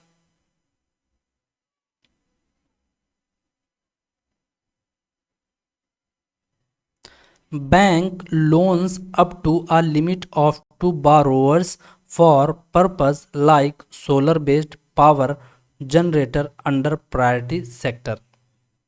तो मतलब कहने का मतलब है ये भाई मेरे प्राइवेट सेक्टर लैंडिंग के अंदर क्वेश्चन आता है कि आप सोलर पैनल लगवा रहे हैं, अगर क्या कर रहे हैं सोलर पैनल लगवा रहे हैं, तो भाई मेरे सोलर पैनल के लिए आपको कितना तक का लोन यानी कि क्या कर सकती है जाकर दे सकती है। ठीक है, अगर कोई मान लो आप बैंक में गए, ठीक है, और क्या बोलते हैं जाकर आप बैंक में गए और आपने कहा कि भैया हमें लोन चाहिए, रिन्यूएबल एनर्जी लगवानी है। ठीक है ना, तो भाई मेरे इनमें से आप मतलब कि बताना है कि किसके लिए भाई मेरे क्या होगा कि अ, कितना लोन दे सकती है। तो आप कहेंगे 15 करोड़ तक का लोन दे सकती है अगर आपको क्या करना है, सोलर बेस्ड पावर लगवाना है। ठीक है, क्या लगवाना है? Solar based power. तो ऑप्शन इसका सी करेक्ट हो जाएगा। ठीक है, तो आई होप आपको इतना ये क्वेश्चन समझ में भी आ गया। इजी है, कोई कठिन नहीं था। अगले सवाल की ओर चलते हैं। Bank loans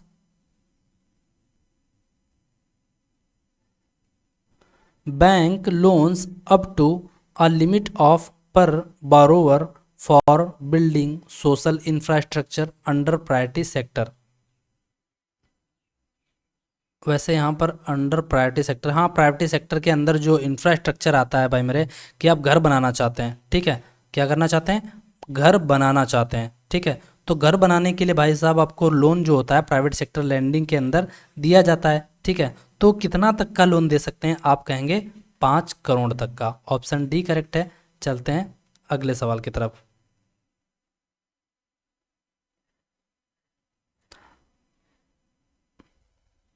which of the following categories under priority sector. तो इनमें से कौन सी कैटेगरी है जो अंडर प्रायोरिटी सेक्टर, या तो लिख के आएगा यूपीएस या फिर लिख के आएगा प्राइवेट सेक्टर लैंडिंग, यानी कि पीएसएल लिख कर आता है। ठीक है, तो उसमें देखो micro small and medium enterprises आता है, बिल्कुल आता है। आप कोई भी बिजनेस शुरू करना चाहते हैं उसके लिए भाई मेरे इसमें 40% तक का लोन आपके लिए फिक्स रहेगा। फिर एजुकेशन आती है, हाउसिंग आती है, तो इसमें क्या कहेंगे, आप लगाएंगे ज़्यादा बेटर ऑप्शन डी। इनमें से तीनों इसमें आते हैं। ये तो बेकार फर्जी लगा दिया गया ऑप्शन, ये होना भी नहीं चाहिए। लिख लो, सही है भी, सही भी है कि इनमें से या तो हो सकता था कोई ना हो। ऑप्शन इसका डी करेक्ट हो जाएगा। ठीक है, अगले सवाल की ओर चलते हैं।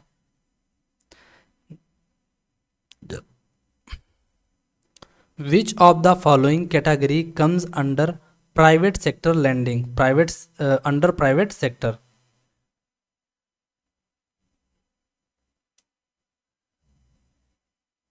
ठीक है, तो इनमें से कौन सा होगा जो प्राइवेट कम्स आता है, प्राइवेट सेक्टर के अंदर आता है। एक्सपोर्ट क्रेडिट आता है, बिल्कुल आता है, मतलब कि एक्सपोर्ट क्रेडिट। एग्रीकल्चर तो आता ही है, सोशल इंफ्रास्ट्रक्चर आता है, कोई सोलर पैनल लगवाना चाहता है, सब आता है। ऑप्शन पांचवा करेक्ट हो जाएगा। अगले सवाल की ओर चलते हैं।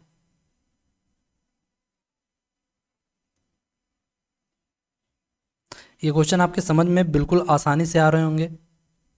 What is the maximum loan limit applicable to individual women beneficiary पर borrower under priority sector.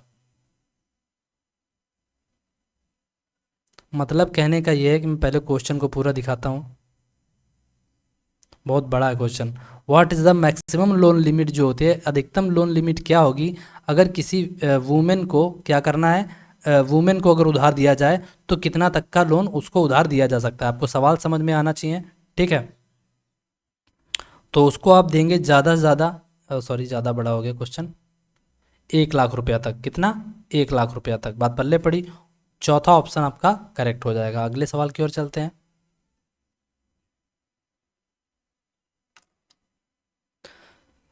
RRB यानी कि regional rural bank will have a target of total outstanding for priority sector lending in a agriculture. कहने का मतलब यह है कि अगर आपको एग्रीकल्चर में लोन लेना है तो भाई मेरे कितने तक का आपको भाई साहब टारगेट रखना होगा, कितना देना पड़ेगा, तो आप कहेंगे 18%। ठीक है, 18% तक का आपको टारगेट फिक्स रखना चाहिए एग्रीकल्चर में। बात पल्ले पड़ी, टोटल आउटस्टैंडिंग का 18%, कितने का, टोटल आउटस्टैंडिंग का 18% आपको टारगेट रखना चाहिए। ठीक है, ऑप्शन सेकंड करेक्ट है। अगले सवाल की ओर चलते हैं।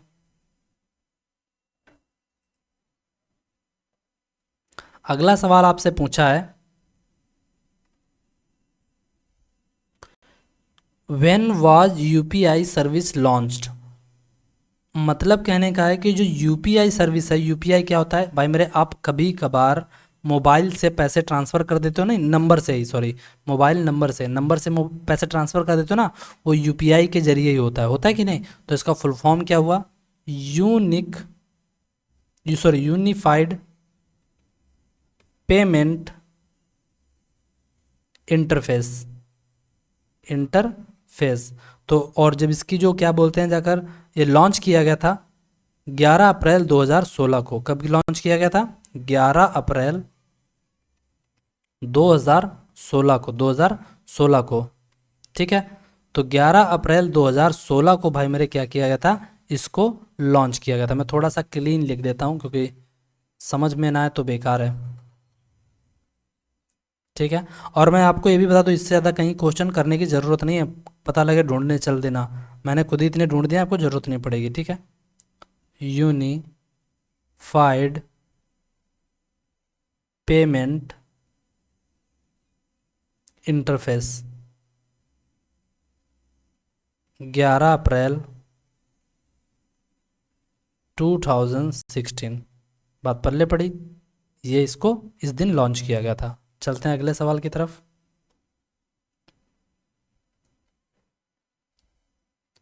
विच of the following method can be use to send money over UPI, यानी यूपीआई के थ्रू जब आप पैसा भेजते हैं तो किसके माध्यम से भेजते हैं, कौन सा तरीका है, मोबाइल नंबर। ठीक है, यूपीआई में मोबाइल नंबर का यूज किया था, मोबाइल से पैसे भेज सकते हैं। ठीक है, चलते हैं अगले क्वेश्चन की ओर।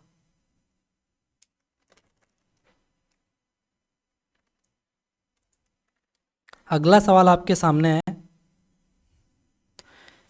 What does Bhim stand for, यानी कि जो भीम जो होता है, क्या होता है भीम, यानी कि भीम भी एक अपने यहाँ एप्लीकेशन चलते हैं, तो भीम को किसके लिए यहाँ पर, भीम का फुल फॉर्म क्या है, तो भीम का जो फुल फॉर्म है Bharat interface for money, Bharat interface for money, Bharat interface for money, Bharat interface for money, Bharat interface for money. बात पल्ले पड़ गई है। यह एक ऐसा सिंगल ऐप है, क्या है, एक सिंगल ऐप जो है for all bank, for all bank. बात पल्ले पड़ी। चलते हैं अगले सवाल की तरफ। What is the full form of UPI, तो मैंने बताया था यूनिफाइड पेमेंट इंटरफेस, ऑप्शन इसका फोर्थ करेक्ट हो जाएगा। चलते हैं अगले सवाल की तरफ।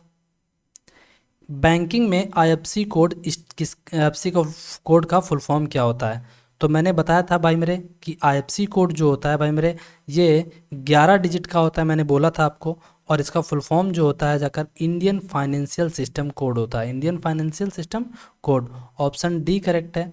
चलते हैं अगले सवाल की तरफ। What is the minimum amount of money that can be transfer through RTGS, तो मैंने बोला था भाई मेरे कि आरटीजीएस के थ्रू आप कितना रुपया मिनिमम क्या कर सकते हैं, भेज सकते हैं। ठीक है,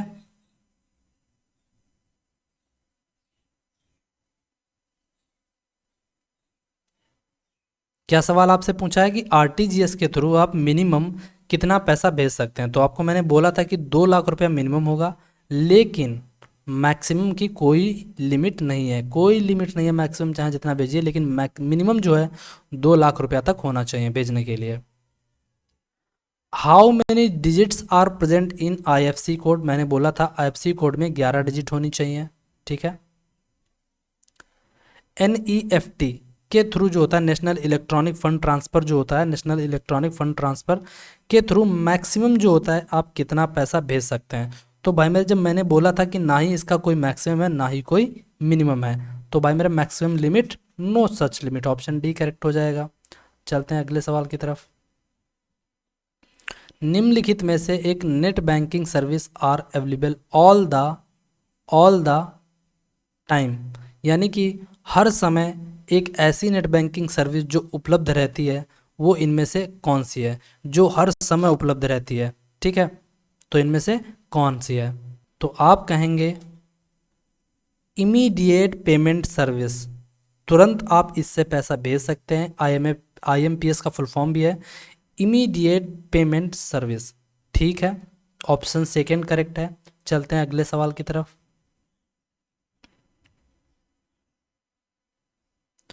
which one of the following links all the ATMs in India, मतलब कि भारत में जितने भी एटीएम हैं उनका लिंक निम्नलिखित में से किसके साथ है, तो आप कहेंगे एनपीसीआई, यानी कि national payment corporation of India जो होती है जाकर, इसका जो है भारत में सभी के साथ लिंक है, भारत के जितने भी एटीएम है इसी के साथ लिंक होते हैं, national payment corporation of India, national payment corporation of India.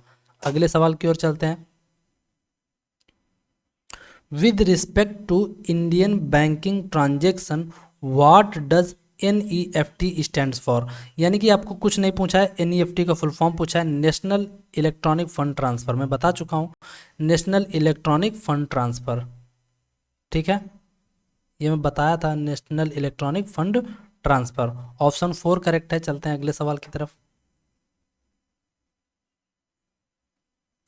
Which of the following are include in the digital payment system, यानी कि डिजिटल पेमेंट सिस्टम में निम्नलिखित में से किसका उपयोग में लाया जाता है, तो डिजिटल सिस्टम में भाई मेरे जो होता है जाकर किसका किसका आप उपयोग में लाते हैं जाकर, आप कहेंगे आरटीजीएस का उपयोग में लाते हैं। ठीक है, डिमांड ड्राफ्ट तो होता नहीं है, और एनईएफटी का लाते हैं। ठीक है, चेक भी नहीं होता है, आप कहेंगे एएनसी होना चाहिए था, तो ऑप्शन थर्ड करेक्ट है ये वाला।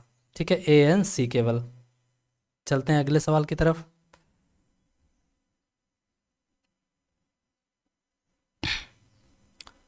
विच among the following are the participants in UPI transaction.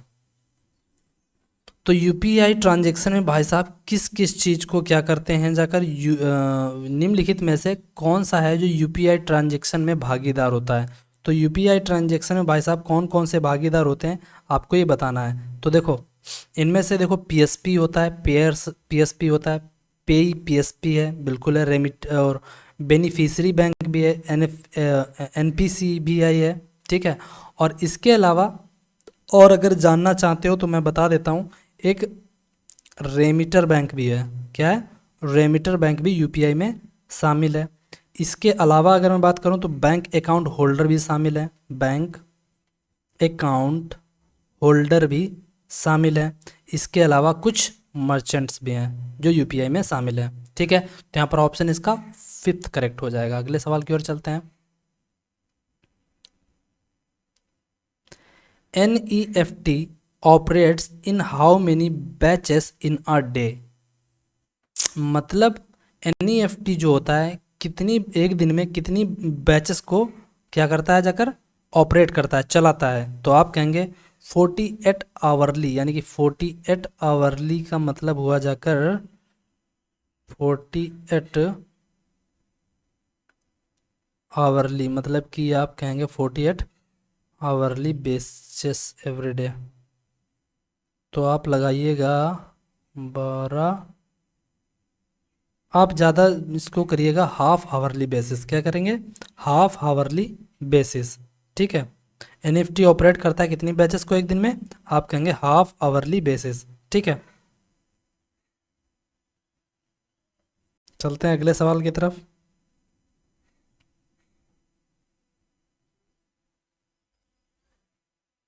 How many digits are there in mobile money identifier. यानी कि MMID में कितने डिजिट होते हैं? तो आप कहेंगे 7 डिजिट। ऑप्शन 4 करेक्ट हो जाएगा, मोबाइल मनी आइडेंटिफायर। अगला क्वेश्चन क्या है? Currently Bhim app is available in how many language. यानी कि जो भीम ऐप है जो सब यानी कि सभी बैंकों के लिए है, एक सिंगल ऐप है जो सभी बैंकों के लिए है। तो ये कितनी भाषाओं में उपलब्ध है? आप कहेंगे 20 भाषाओं में उपलब्ध है। कितनी भाषाओं में उपलब्ध है भाई मेरे? 20 भाषाओं में उपलब्ध है। ठीक है, चलते हैं अगले सवाल की तरफ। What is the maximum daily limit for Bhim app transaction. यानी कि भीम ऐप जो होता है जाकर इसकी कितनी लिमिट है, मैक्सिमम आप कितना तक का पैसा भेज सकते हैं एक दिन में। अगर आपको एक दिन में इसका पैसा देखना है जाकर तो आप कहेंगे 1 लाख रुपया। कितना मैक्सिमम आप एक दिन में 1 लाख रुपया भीम ऐप के थ्रू भेज सकते हैं। ऑप्शन 4 करेक्ट है। चलते हैं अगले सवाल की तरफ।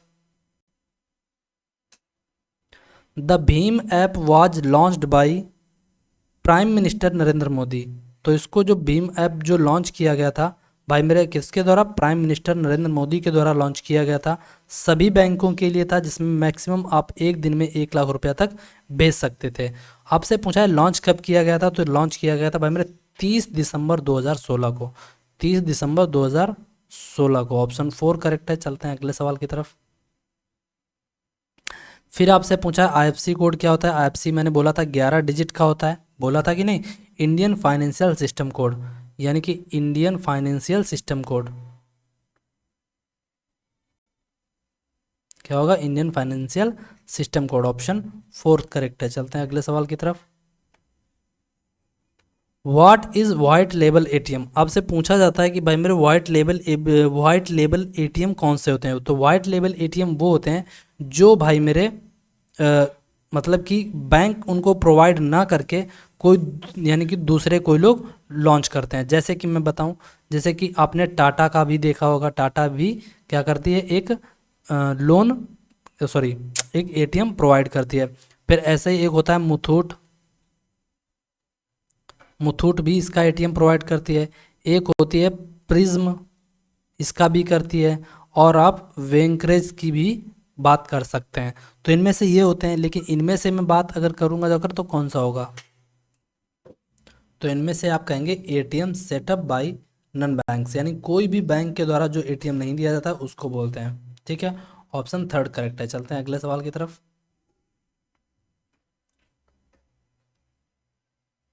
Which among the following is correct about brown label ATM?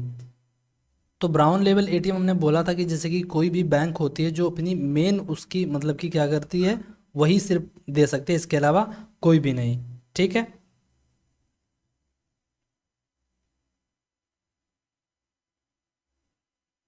तो इनमें से कौन सा होगा? दीज एटीएम्स आर ओन्ड, ठीक है, and maintained by service provider. ठीक है,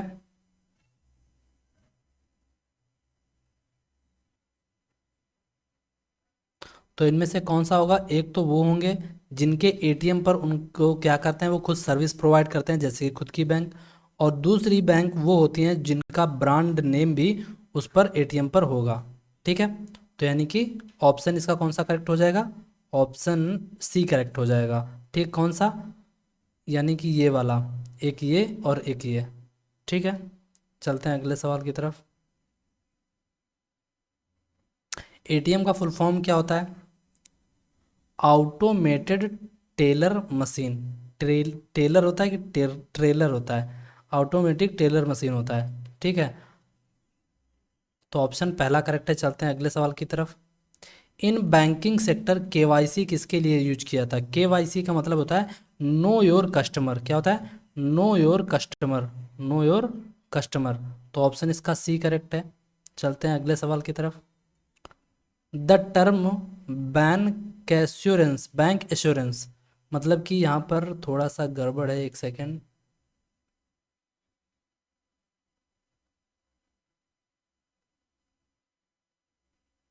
अब ठीक है।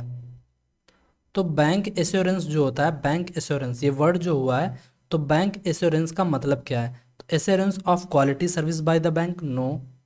Selling of insurance provide products by banks, यानी कि जब बैंक्स क्या करती हैं, जाकर इंश्योरेंस को बेचती हैं, जाकर उसी को बोलते हैं selling of insurance products by bank. Option B correct है। चलते हैं अगले सवाल की तरफ। बैंकिंग ओम्ब्ड्समैन क्या होता है? ओम्ब्ड्समैन जो होता है, जिसको हम बैंक का लोकपाल बोला जाता है, और ये बैंक का लोकपाल क्या किया जाता है, इसलिए अपॉइंट किया जाता है ताकि आपकी यानी कि प्रॉब्लम्स को सुन सके। समझ रहे हो कि नहीं? तो person appointed to recover dues from defaulting borrowers, a person to whom customer can approach for redress for is grievance, a person appoint is settle distribute between employees and management, no. Option B correct है। क्यों? क्योंकि ये customer के क्या करता है, customer के साथ उनकी पहुंच होती है और वो उनसे सीधे जाकर बात कर सकते हैं और उनकी शिकायतों को सुन सकते हैं। कौन? लो ओम्ब्ड्समैन। ठीक है, ओम्ब्ड्समैन के पास ये राइट्स होते हैं और वो क्या करता है, कस्टमर की शिकायत को सुनता है।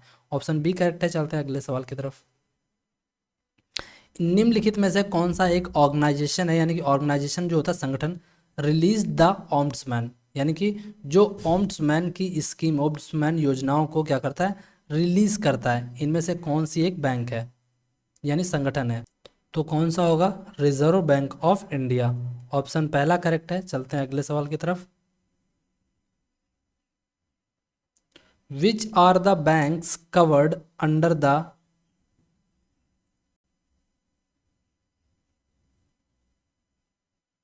यानी कि ऑप्शन ए यहाँ पर है, बी ये है, सी ये है, डी ये है, ई ये है। यानी कि बैंक को कौन कवर करता है? तो banking ombudsman, schedule commercial bank, regional rural bank, schedule primary bank, cooperative banks.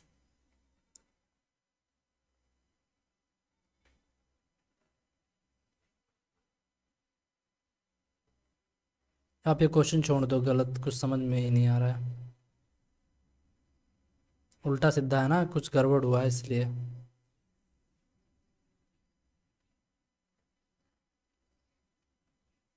Banking ombudsman में award compensation to the complaint for mental agony and harassment.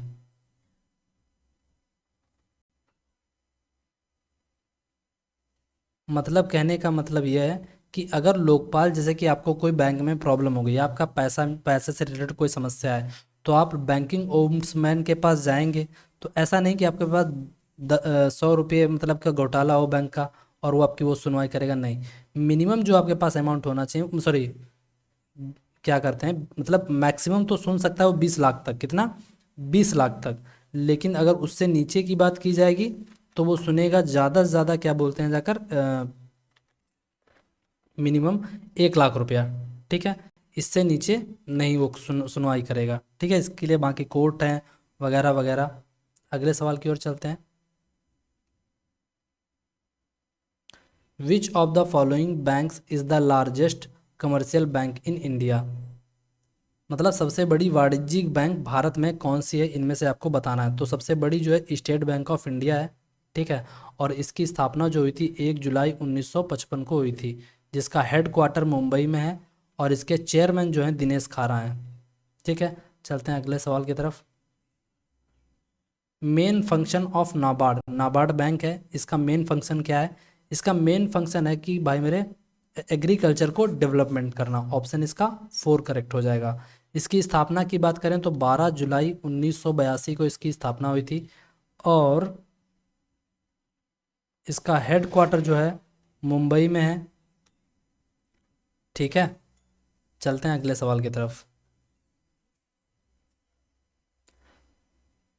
What is fiat money. Fiat money क्या होता है। Fiat money जो होता है भाई मेरे, एक,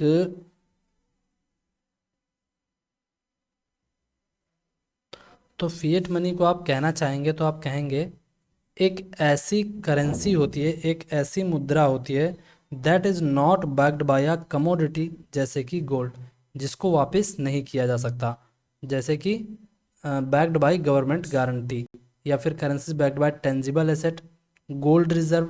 ज़्यादा बेटर है the currency is backed by gold reserve. ठीक है, तो ऑप्शन सी करेक्ट हो जाएगा इसका। चलते हैं अगले सवाल की तरफ। Who regulate the mutual funds in India. Bharat में म्यूचुअल फंड्स को कौन रेगुलेट करता है। तो आप कहेंगे म्यूचुअल फंड एक उससे रिलेट करता है, एस बी सेबी से, security exchange board of India.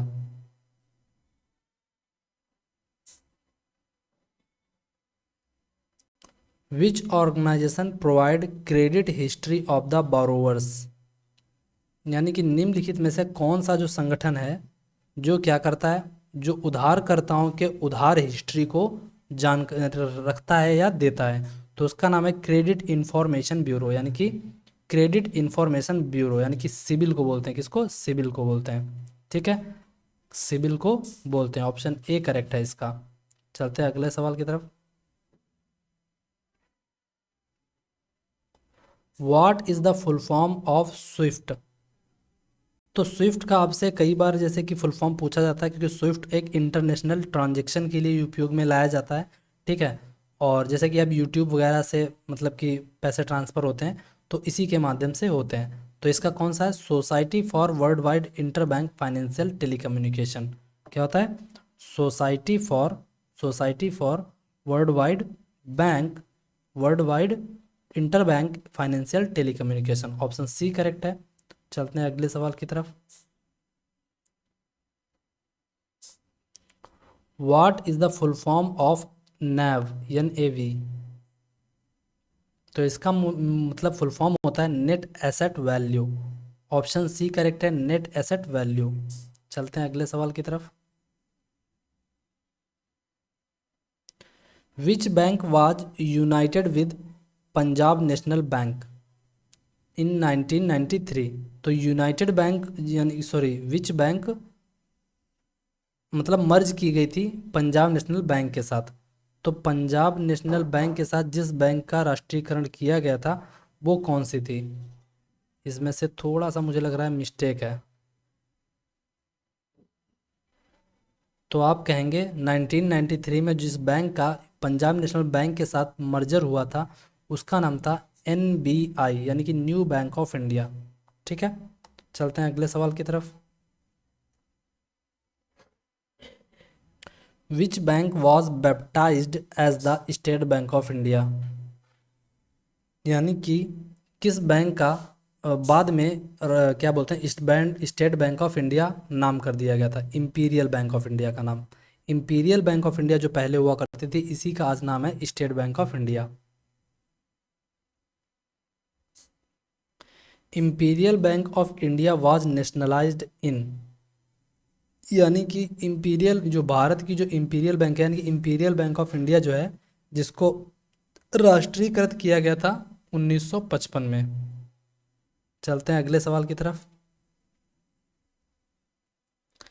Electronic banking में स्कीमिंग किसकी विधि है? तो स्कीमिंग जो होती है, मतलब कि क्या करना, चोरी से रिलेट करती है। क्रेडिट कार्ड की जानकारी को चोरी करना ही बोला जाता है स्कीमिंग। इसको ऐसे लिखा आएगा स्कीमिंग, ठीक है। क्रेडिट कार्ड की जानकारी को चोरी करना। Pension fund regulatory and development authority of India is a authorised bye, यानी कि पीएफआरडीए को कौन रेगुलेट करता है, आपको ये पूछा है जाकर, ठीक है ना। तो इसको करेगा मिनिस्ट्री ऑफ फाइनेंस। कौन करेगा? मिनिस्ट्री ऑफ फाइनेंस करेगा। मिनिस्ट्री ऑफ फाइनेंस इसका मालिक होता है, ओनर होता है।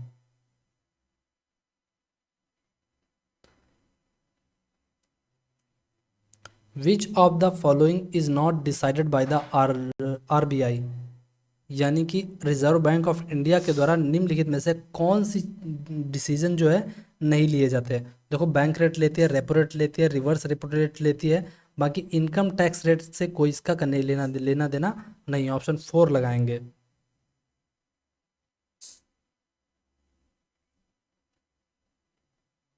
रुपए इज रिलेटेड टू, तो रुपए जो है किससे रिलेट करता है? वो एनपीसीआई से रिलेट करता है, यानी कि national payment corporation of India से रुपए रिलेट करता है, ठीक है।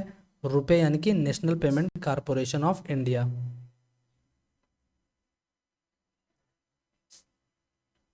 Which one of the following is an example of non banking finance institution, तो यानी कि इनमें से कौन सी एक बैंकिंग, मतलब कि जो बैंक ना हो। देखो, आरबीआई है, एसबीआई है और एलआईसी नहीं है, ठीक है। एक इंश्योरेंस फर्म जो होती है इससे नहीं रिलेट करती, बाकी आईओबी एक बैंक है, ठीक है। इंडियन ओवरसीज बैंक आपने सुनी होगी, जो कि एक सरकारी बैंक है। चलते हैं अगले सवाल की तरफ। Which one of the following is use for international money transfer, तो मैंने बोला था इंटरनेशनल मनी ट्रांसफ़र के लिए हम स्विफ्ट का यूज करते हैं, ठीक है। थर्ड ऑप्शन करेक्ट है।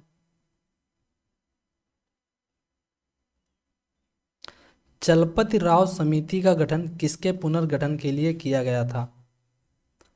तो चलपति राव समिति का जो गठन था, वो जितने भी क्षेत्रीय ग्रामीण बैंकों की क्षेत्र जो भारत में जितनी भी, यानी कि रीजनल रूरल बैंक हैं, उनके लिए उनका क्या किया गया था? पुनर्गठन के लिए किया गया था। अगला सवाल है, विच of the following is the predecessor of the IRDA act 1999, तो यानी कि निम्नलिखित में से जो इरडा एक्ट 1999 में बनाया गया था, इससे पहले कौन सा एक्ट हुआ करता था? इसी में बाद में रिफॉर्म किया गया था। इसको पहले द इंश्योरेंस एक्ट 1938 हुआ करता था। इंश्योरेंस एक्ट को करने के बाद इसको इरडा बना दिया गया, ठीक है। ऑप्शन इसका पहला करेक्ट है। चलते हैं अगले सवाल की तरफ।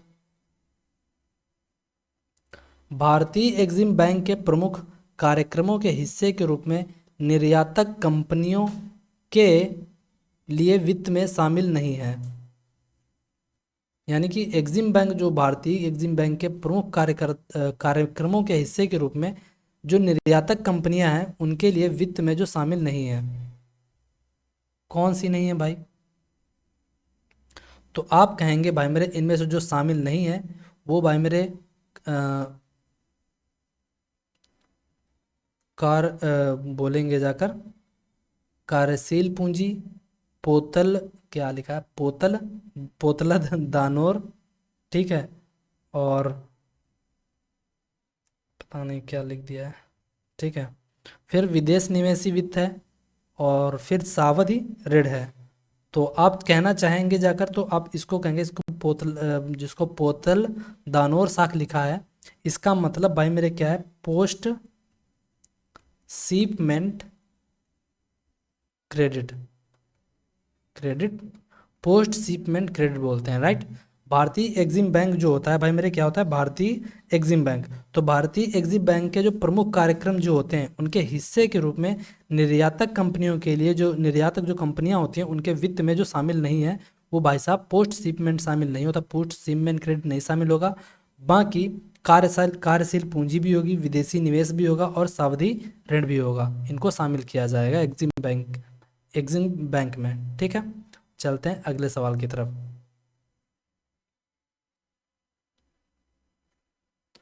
निम्नलिखित में से कौन सा भारतीय रिजर्व बैंक का एक कार्य नहीं है? देखो मुद्रा तो जारी करता है, ये तो इसका फंक्शन है, ठीक है। और वाणिज्यिक बैंक को नगद भंडार का अभिरक्षक, जमा स्वीकार करना और जनता को ऋण देना, यही नहीं हो सकता ऑप्शन थर्ड। क्योंकि आरबीआई जो होती है सभी बैंकों को मैनेज करने का काम करती है, ना कि भाई मेरे तुम जाओगे तुम आरबीआई में पैसा तुम्हारा अकाउंट खुल जाएगा, ऐसा नहीं होगा। ऑप्शन इसका थर्ड करेक्ट है। चलते हैं अगले सवाल की तरफ। बैंकिंग लोकपाल योजना आरबीआई द्वारा कब शुरू की गई थी? 1998, 1995, 2001, 2005। जो बैंकिंग लोकपाल योजना है ये भाई मेरे कब शुरू की गई थी, आपको इस सवाल का मतलब बताना है। कब शुरू की गई थी मतलब कौन से सन में शुरू की गई थी, ठीक है।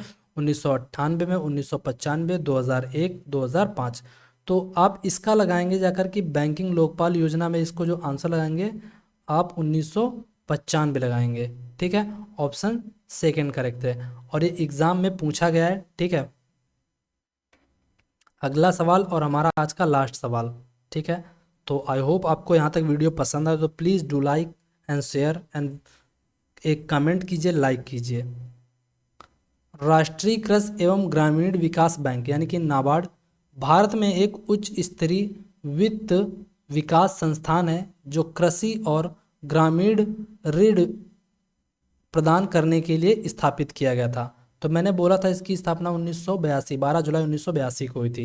यानी कि आपसे सीधे सीधे पूछा है कि नाबार्ड की स्थापना कब हुई थी, तो आपको बताना है 1982 में।